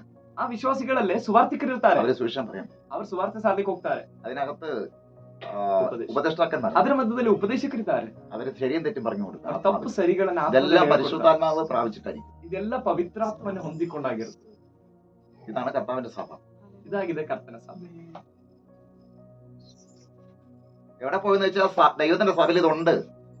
ದೇವರ ಸಭೆ ಒಳಗಡೆ ಇದಿದೆ. അവര് പുറത്തും വരുന്നില്ല, അവരെ കൊണ്ടുവരുന്നുമില്ല. ಆದ್ರೆ ಇವ್ರು ಹೊರಗಡೆ ಬರ್ತಿಲ್ಲ, ಅವ್ರನ್ನ ತಕೊಂಡ್ ಬರೋರು ಯಾರು ಇಲ್ಲ. അതേക്കുറിച്ച് ഞാൻ ഒന്നും പറയുന്നില്ല ഇപ്പോൾ. ಅದ್ರ ಬಗ್ಗೆ ನಾನು ಇವಾಗ ಏನು ಹೇಳ್ತಿಲ್ಲ, ಹೇಳಲಿಕ್ಕೆ ಹೋಗ್ತಿಲ್ಲ. ഹല്ലേലൂയ. അത് മനസ്സിലാവും പറയുമ്പോൾ. അതുകൊണ്ടാണ് അങ്ങനെ അവിടെ വിടുന്നത്. വിളി വളരെ പുറത്തുകൊണ്ടില്ല. പക്ഷേ ഇടയനെ ദൈവമാക്കി വെച്ചിരിക്കുക. ದೇವರ ಸಭಾಪಾಲಕನನ್ನ ನೇಮಕ ಮಾಡಿಟ್ಟಿದ್ದಾರೆ. ഇടയന്റെ ശുശ്രൂഷ ಸಭಾಪಾಲಕನ ಸೇವೆ സഭയെ പരിപാലിക്കുക, ಸಭೆಯನ್ನ ನೋಡಿಕೊಳ್ಳುವ ಅಥವಾ ಎಲ್ಲವೇ. ಪರಿಪಾಲನೆ ಮಾಡುವುದು. സഭയിലുള്ള എല്ലാവരെയും ಸಭೆಯಲ್ಲಿರುವ ಎಲ್ಲರನ್ನ മധ്യസ്ഥ ചെയ്യുക. ಅವರಿಗಾಗಿ ಮಧ್ಯಸ್ಥಿಕೆ ವಹಿಸುವಂತದ್ದು ഒരപ്പനെ അമ്മയെ പോലെ, ಒಂದು ತಂದೆ ತಾಯಿಯ ಹಾಗೆ, മക്കളെ പോലെ ಅವರನ್ನ ಮಕ್ಕಳ ಹಾಗೆ സഭയിലുള്ള എല്ലാവരെയും പരിപാലിക്കുക. ಸಭೆಯಲ್ಲಿರುವಂತಹ ಎಲ್ಲರನ್ನ ಪರಿಪಾಲಿಸಿ. ഇതാണ് ഇടയന്റെ ശുശ്രൂഷ. ಇದಾಗಿದೆ ಸಭಾಪಾಲಕನ ಸೇವೆ. അവർക്ക് വേണ്ട ആഹാരം കൊടുക്കുക. ಅವ್ರಿಗೆ ಬೇಕಾದ ಆಹಾರ ಕೊಡೋದು. മക്കൾക്ക് ആഹാരം കൊടുക്കണ്ടേ? ಮಕ್ಕಳಿಗೆ ಆಹಾರ ಕೊಡೋದು ಬೇಡವಾ? ഹല്ലേലൂയ. പക്ഷേ ಆದ್ರೆ പുറത്തേക്ക് വ്യാപിക്കുന്ന ശുശ്രൂഷ അപ്പോസ്തലനാണ്. ಹೊರಗಡೆ ವ್ಯಾಪರಿಸುವಂತ ಸೇವೆ ಅಪೊಸ್ತಲನ ಸೇವೆ. അവൻ പോകുന്നിടത്ത് വേറെ സഭ വരും. ಅವನು ಹೋಗುವ ಸ್ಥಳದಲ್ಲಿ ಬೇರೆ ಸಭೆಗಳು ಸ್ಥಾಪಿಸಲ್ಪಡುತ್ತವೆ. അവിടെ ഇടയന്മാർ വേറെ വരും. ಅಲ್ಲಿ ಬೇರೆ ಸಭಾಪಾಲಕರು ಎದ್ದೇಳ್ತಾರೆ. ഇതിനകത്ത് പ്രവാചകൻ വരണി. ಇಲ್ಲಿಂದ ಪ್ರವಾದಿಗಳು ಎದ್ದೇಳ್ತಾರೆ. നമ്മുടെ ഇതിനകത്ത് തന്നെ ನಮ್ಮ ಈ ಗುಂಪಿನ ഈ ಮಧ್ಯದಲ್ಲಿ വിളിയുള്ളവരൊക്കെ ഇതിനകത്തുണ്ട്, ಕರೆಯುವಿಕೆ ಉಳ್ಳವರು ಇದ್ರೊಳಗಡೆ ಇದ್ದೀರಾ. പുറത്ത് വരാത്തോണ്ടാണ്. ಹೊರಗಡೆ ಇದುವರೆಗೂ ಬಂದಿಲ್ದೇ ಇರೋದ್ರಿಂದ ಅಷ್ಟೇ. ഇതാണ് സഭ. ಇದಾಗಿದೆ ಸಭೆ. അത് ആത്മാവ് പറയാൻ ചെവിയോളം കേൾക്കട്ടെ. ಅದಕ್ಕೆ ಆಗಿದೆ ದೇವರಾತ್ಮನ ಹೇಳೋದನ್ನ ಕಿವಿಯುಳ್ಳವನು ಕೇಳಲಿ ಎಂಬುದಾಗಿ ವಾಕ್ಯ ಹೇಳೋದು. ഇത് ഇത് ഇത് കർത്താവിന്റെ പ്രവൃത്തി കൂടി ഇത് വളരുമ്പോ ഇതൊക്കെ നിങ്ങൾക്ക് പിടിയിട്ടൂടെ. ಕರ್ತನ ಕಾರ್ಯಗಳು ನಡೆಯುವಾಗ ಇದು ಬೆಳೀತಾ ಬರುವಾಗ ಇದು ನಿಮ್ಗೆ ಅರ್ಥ ಆಗುತ್ತೆ.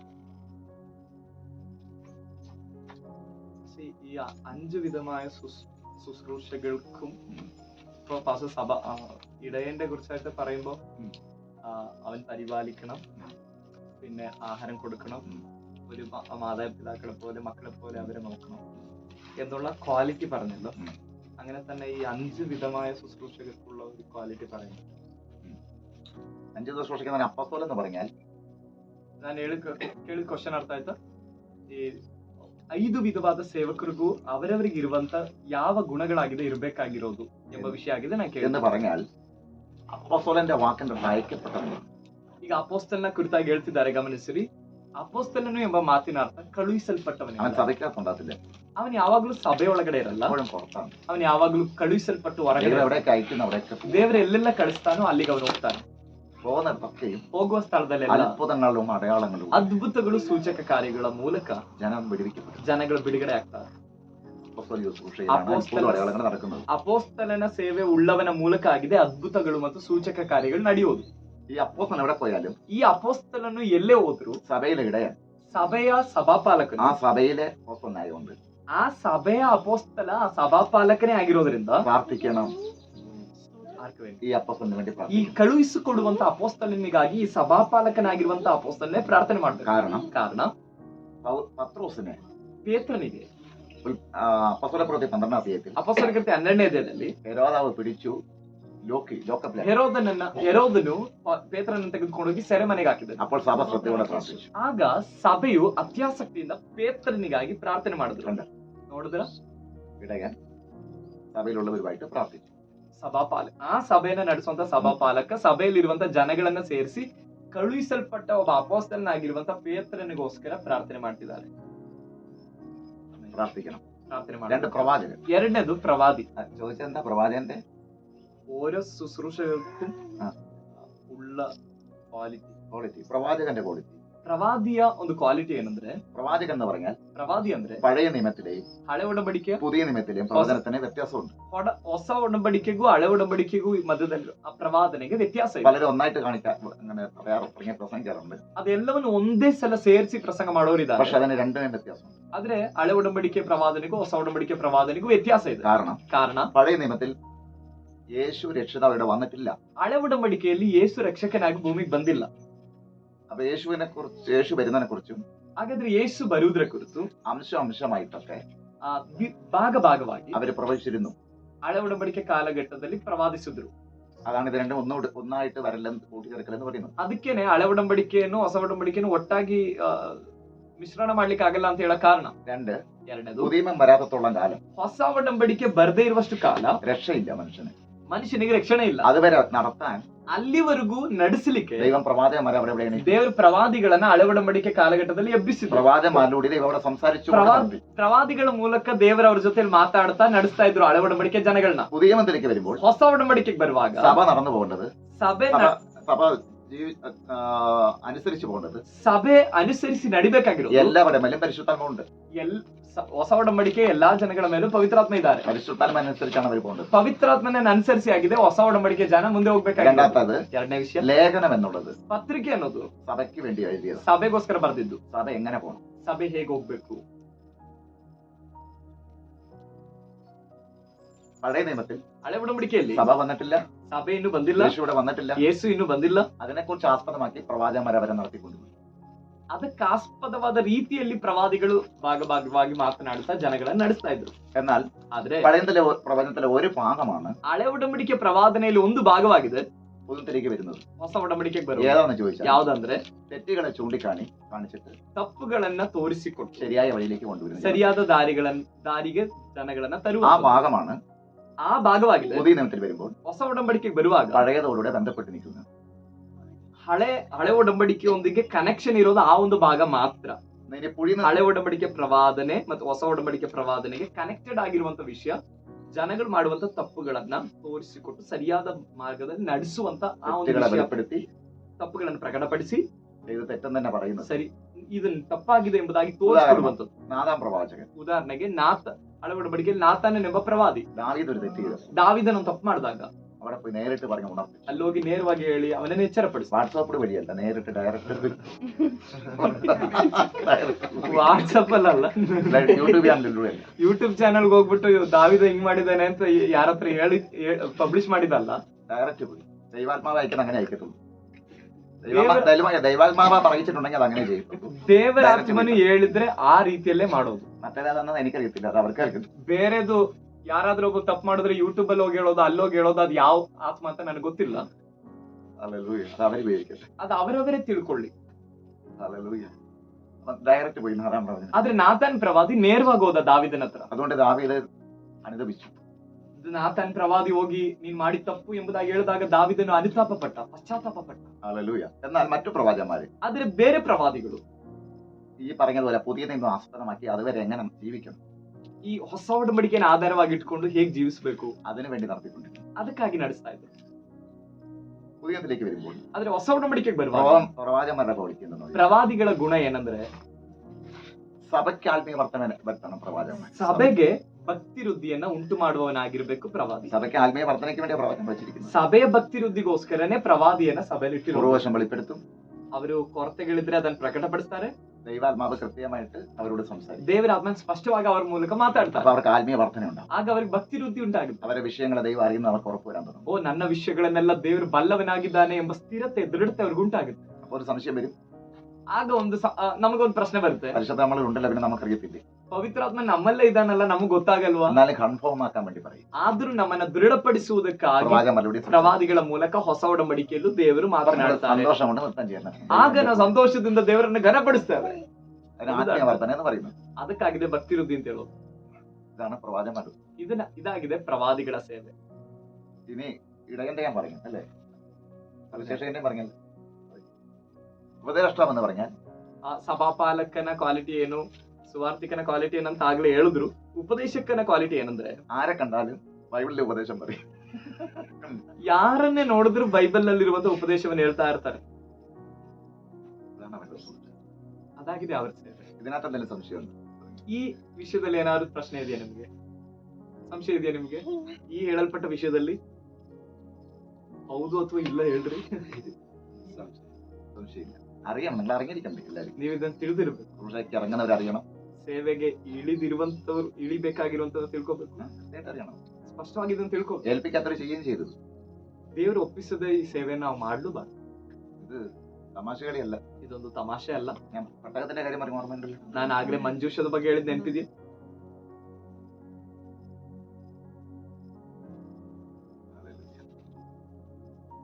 നമ്മുടെ ഇത് എല്ലാം ദൈവത്തിന്റെ ആത്മാവ്, ദൈവവചനപ്രകാരം ആർക്കൊരു സംശയം വരാത്ത രീതിയിൽ എല്ലാവരും പുറത്ത് വരണം. വിളിയനുസരിച്ച് കയറി അവർ വരാൻ വേണ്ടി കർത്താവ് വ്യക്തമായി നിങ്ങളെ അറിയിക്കുന്ന കാര്യങ്ങൾ. ಕರ್ತನು ತನ್ನ ಆತ್ಮನ ಮೂಲಕ ತನ್ನ ವಾಕ್ಯಗಳನ್ನ ನಮ್ಮ ಮುಂಭಾಗದಲ್ಲಿ ಪ್ರಕಟಪಡಿಸಿ ಯಾವ ಸಂಶಯ ಇಲ್ಲದೆ ನಾವು ಬೆಳೆಯೋಕ್ಕೋಸ್ಕರ ಆಗಿದೆ ಈ ರೀತಿಯಲ್ಲಿ ನಮ್ಮ ಮುಂಭಾಗದಲ್ಲಿ ಹೇಳಿಕೊಡ್ತಾರೆ.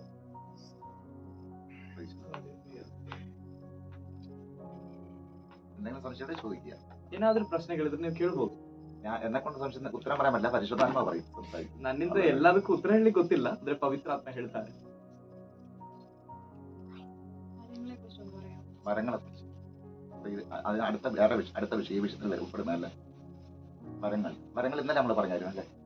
വരങ്ങൾ ഇന്നലെ കുറിച്ചുകൂടെ ഒന്ന് പറഞ്ഞായിരുന്നു. കൃപാവരങ്ങൾ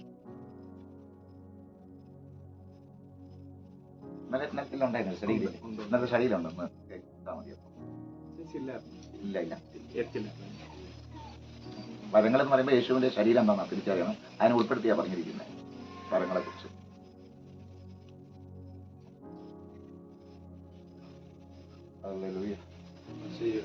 അപ്പോൾ പറഞ്ഞല്ലോ എല്ലാത്തിനും ആണാണ് മെയിൻ വീട്ടിൽ, എല്ലാ ഇതിനും ആണാണ്. ഇപ്പോ ഒരു ആണ് ഇപ്പോ ഒരു വിശ്വാസി ആയിരുന്നാലും കൂടി ദൈവത്തിന് ഒരു ഭയമില്ലാതെ ഇങ്ങനെ ജീവിക്കാന്ന് വെച്ചാൽ അപ്പോ എങ്ങനെയാ ഇപ്പൊ ആണിനെ എല്ലാ ഇതിലും കീഴ്പ്പെടാൻ പറ്റുന്നത്? കീഴ്പ്പെടാൻ പറ്റുന്നത് എങ്ങനെയാ? കീഴ്പ്പെടാൻ പറ്റുന്നത് പറഞ്ഞാൽ അവർക്ക് കൊടുക്കേണ്ട ബഹുമാനം കൊടുത്തിട്ട് അവരെ കാര്യം പറഞ്ഞ് മനസ്സിലാക്കി അവരെ നല്ല വചനപ്രള ആശയത്തിൽ ഇടപെടുമ്പോൾ കീഴ്പ്പെടണം. അതിനു മുമ്പ് അവർക്ക് വേണ്ടി പ്രാർത്ഥിച്ചിട്ട് പറഞ്ഞ് മനസ്സിലാക്കണം. അവരെ മേലെ അധികാരം എടുക്കാൻ പറ്റത്തില്ല, പറഞ്ഞ് മനസ്സിലാക്കാൻ.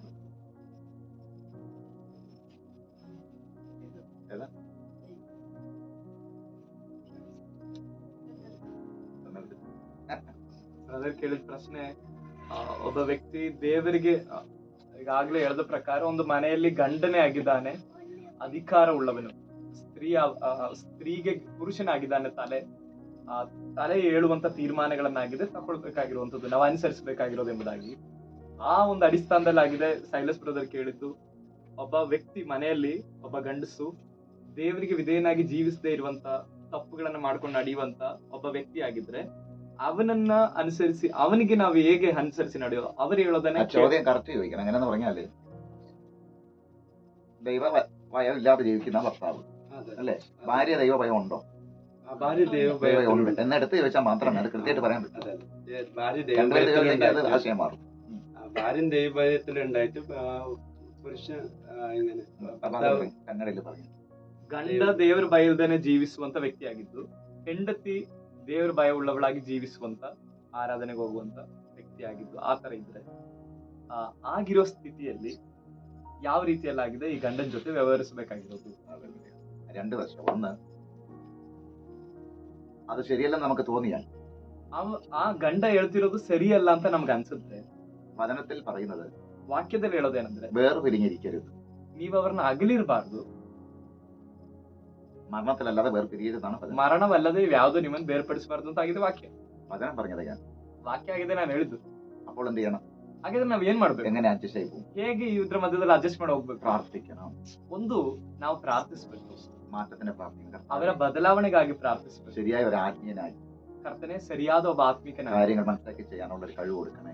ವಿಷಯಗಳನ್ನ ಅರ್ಥ ಮಾಡಿಕೊಂಡು ಮುನ್ನಡೆಸಕ್ಕಿರೋ ಕೃಪೆ ಕೊಡಪ್ಪ. ആത്മീയത്തായി വരുന്നത് വരെ ಅವರು ಆತ್ಮಿಕತೆಗೆ ಬರುವ ತನಕ, അവർ ആത്മീയത്തിലല്ലാത്തത് കൊണ്ടാണ് ಅವರು ಆತ್ಮಿಕತೆಯಲ್ಲಿ ಇಲ್ದೇ ಇರೋದ್ರಿಂದ, അവരങ്ങനെ പോകുന്നേ എന്ന് മനസ്സിലാക്കി ಅವರು ಹೋಗ್ತಿರೋದು ಬೇರೆ ದಾರಿ ಅಂತ ನಾವ್ ಅರ್ಥ ಮಾಡ್ಕೊಂಡು ക്ഷമിച്ച് ನಾವೇ ಕ್ಷಮಿಸಿ ബുദ്ധിയോടെ അവരുടെ കാര്യം പറഞ്ഞു മനസ്സിലാക്കി ಬುದ್ಧಿಯೊಂದಿಗೆ ವಿಷಯಗಳನ್ನ ಹೇಳಿ ಅರ್ಥ ಮಾಡಿಸ್ಲಿಕ್ಕೆ ಪ್ರಯತ್ನ ಮಾಡಬೇಕು. അങ്ങനെ അവർ തിരിച്ചതേപോലെ വരും. ಆಗ ಅವರು ಆ ಒಂದು ಸನ್ಮಾರ್ಗಕ್ಕೆ ಬರ್ತಾರೆ. അങ്ങനെയാണ് ആദ്യം. ಆ ರೀತಿಯಲ್ಲ ಅದು. ഇപ്പൊ ചോദിച്ച വിഷയം, ഇനി ഫാമിലി വിഷയം ചോദിക്കുമ്പോഴാണ് നിങ്ങൾ ഇങ്ങനെയൊക്കെ ചോദിക്കേണ്ടത് കൂടുതൽ. ഫാമിലി വിഷയത്തെ ആണെങ്കിൽ അതിനെക്കുറിച്ച് പറയും. ഹല്ലേലൂയ.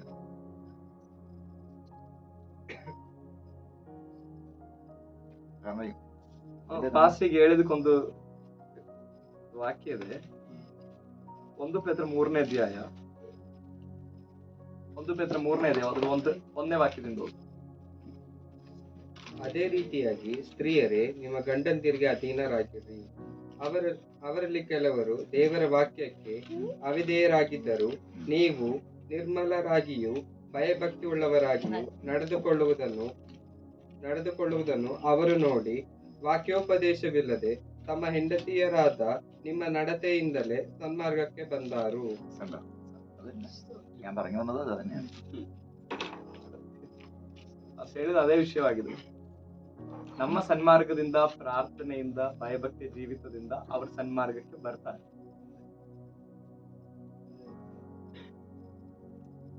ഭാര്യയും ഭർത്താവും ಗಂಡ ಹೆಂಡತಿ ഒരേപോലെ ആത്മീയത്തിൽ നിന്ന് ಒಂದೇ ರೀತಿ ಆತ್ಮಿಕತೆಯಲ್ಲಿ ನಿಂತವರಾಗಿದ್ದಾರೆ. പരിശുദ്ധാത്മ ഇഷ്ടപ്രകാരം ജീവിച്ചു ಪವಿತ್ರಾತ್ಮನ ಇಷ್ಟದ ಪ್ರಕಾರವಾಗಿ ഏതൊരു കാര്യം രണ്ടുപേരും കൂടെ ഇരുന്ന് തീരുമാനിക്കുകയാണെങ്കിൽ ಯಾವುದೇ ಒಂದು ವಿಷಯನ ಇಬ್ರು ಕೂತ್ಕೊಂಡು ತೀರ್ಮಾನ ಮಾಡಿದ್ರೆ ആ കുടുംബം വലിയ അനുഗ്രഹമായി, ಆ ಕುಟುಂಬ ದೊಡ್ಡ ಆಶೀರ್ವಾದಕರವಾಗಿರುತ್ತದೆ.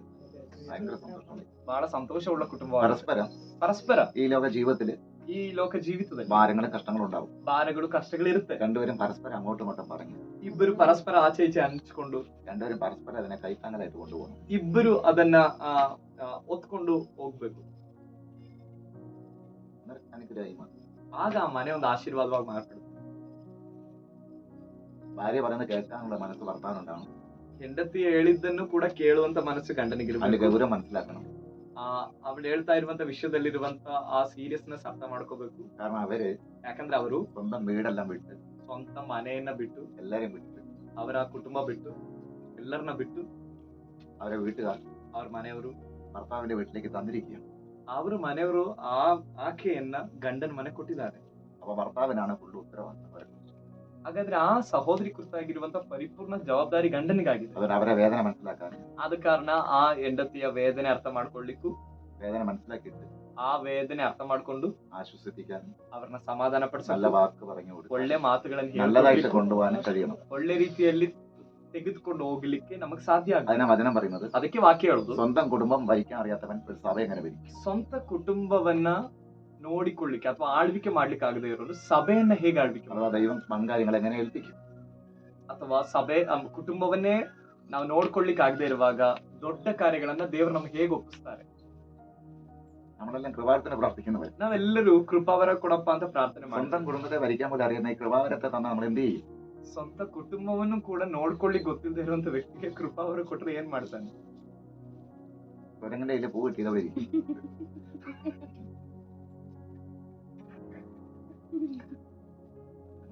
ಮಂಗನ ಕೈಯಲ್ಲಿ ಮಾಣಿಕ ಸಿಕ್ತದೆ. ഞങ്ങള് ഈ സന്തോഷ സ്നേഹ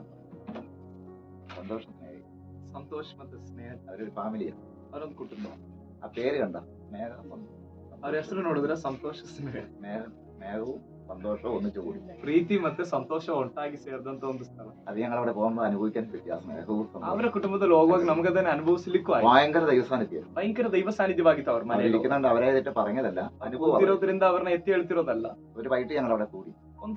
ಒಂದು ರಾತ್ರಿ ನಾವು ಅವ್ರ ಮನೇಲಿ ಸೇರಿ, വേറെ വീട്ടുകാരന്ന് വരാനുണ്ട്, ഇവര് വിളിച്ചിട്ട്. ಬೇರೊಂದು ಕುಟುಂಬದವರು ಕೂಡ ಇವ್ರು ಕರೆದಿದ್ರು, ಅವ್ರು ಬರ್ಲಿಕ್ಕಿದ್ರು. അവര് വന്നില്ല. ಅವತ್ತು ಅವ್ರು ಬರ್ಲಿಲ್ಲ. വരാത്ത നന്നായി. ಬರ್ದೇ ಇದ್ದಿದ್ದು ಒಳ್ಳೇದಾಯ್ತು. ഇവർക്ക് വേണ്ടിയും നമുക്ക് വേണ്ടിയായിരുന്നു. ಯಾಕಂದ್ರೆ ಆ ರಾತ್ರಿ ಇವರಿಗಾಗಿ ನಮಗಾಗಿ ಇರುವಂತ ಒಂದು ರಾತ್ರಿ ಆಗಿತ್ತು. ബ്രദർ നമ്മൾ പോകുന്നവരല്ലേ അവിടെ അന്ന് ಮತ್ತೆ ನಾವಿದ್ರು. പരിശുദ്ധാത്മാവിന്റെ വലിയൊരു സാന്നിധ്യം അവിടെ. ಪವಿತ್ರಾತ್ಮನ ಭಯಂಕರ ಸಾನ್ನಿಧ್ಯ. കാരണം അവരുടെ ഐക്യതയാണ്. ಕಾರಣ ಅವರ ಐಕ್ಯತೆ.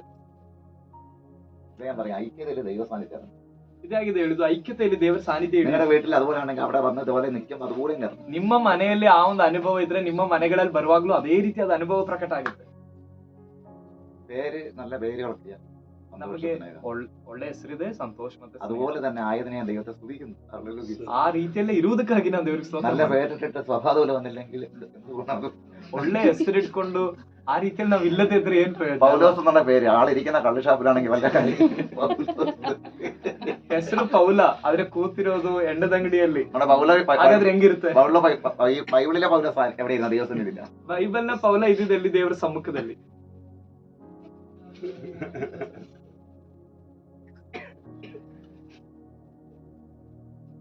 പൗലോസ് എന്ന വാക്കിന്റെ അർത്ഥം എന്താ? ಪೌಲನ ಮಾತಿನ ಅರ್ಥ ಏನು? ആഴ്മ, ചെറിയവൻ എന്നൊക്കെ ഉദ്ദേശിക്കുന്നു അല്ലേ? ತಾಳ್ಮೆ, ಚಿಕ್ಕವನು, പക്വത, പൗലോസ്. പക്ഷേ ಪಕ್ವತೆ ಉಳ್ಳವನು. ഇന്നത്തെ പൗലോസന്മാരെ കള്ള് ഷാപ്പിൽ ഞാനാണ് എന്ന് പറയും. അങ്ങനെയാണ് അല്ല എന്റെ അർത്ഥം. ಇವತ್ತಿನ ಪೌಲಂದಿರೆಲ್ಲ ಎಂಡದಂಗಡಿಯಲ್ಲಿ ಇರ್ತಾರೆ. ನಾನ ಹಂಗ ಎಂಬುದಾಗಿ ಆತರ ಅಲ್ಲ. കർത്താവ് പേരിട്ട് വിളിച്ച എന്താ നല്ലതല്ലേ? ಕರ್ತನು ನಮ್ಮನ್ನ ಹೆಸರಿಡಿದು ಕರೆದ್ರೆ ಎಷ್ಟು ಒಳ್ಳೇದಲ್ಲ. നിന്റെ പേര് ഇനി യാക്കോബ് എന്നല്ല, ഇസ്രായേൽ. ದೇವ್ರು ಯಾಕೋಬನಿಗೆ ಹೇಳಿದ್ರು, ಇನ್ನು ಮೇಲೆ ನೀನು ಯಾಕೋಬನಲ್ಲ, നീ ಇಸ್ರಾಯೇಲ್. ശിമോനല്ല, ഇനി പപ്പോ. ನೀನು ಸಿಮೋನನಲ್ಲ, ಪೇತ್ರನು. ചില ഓമന പേരൊക്കെ ഇട്ടിട്ടുണ്ടാവില്ലേ നമുക്ക്, അതിനെ തിരിച്ചറിയാൻ വേണ്ടി പ്രാർത്ഥിക്കണം. ದೇವರು ಇದೇ ರೀತಿಯಲ್ಲಿ ಅಕ್ಕರೆಯ ಹೆಸರುಗಳನ್ನ ದೇವರು ನಮ್ಗೆ ಇಟ್ಟಿರ್ತಾರೆ. നമ്മുടെ പേര് ಅದನ್ನ ನಾವು ತಿಳ್ಕೊಬೇಕು.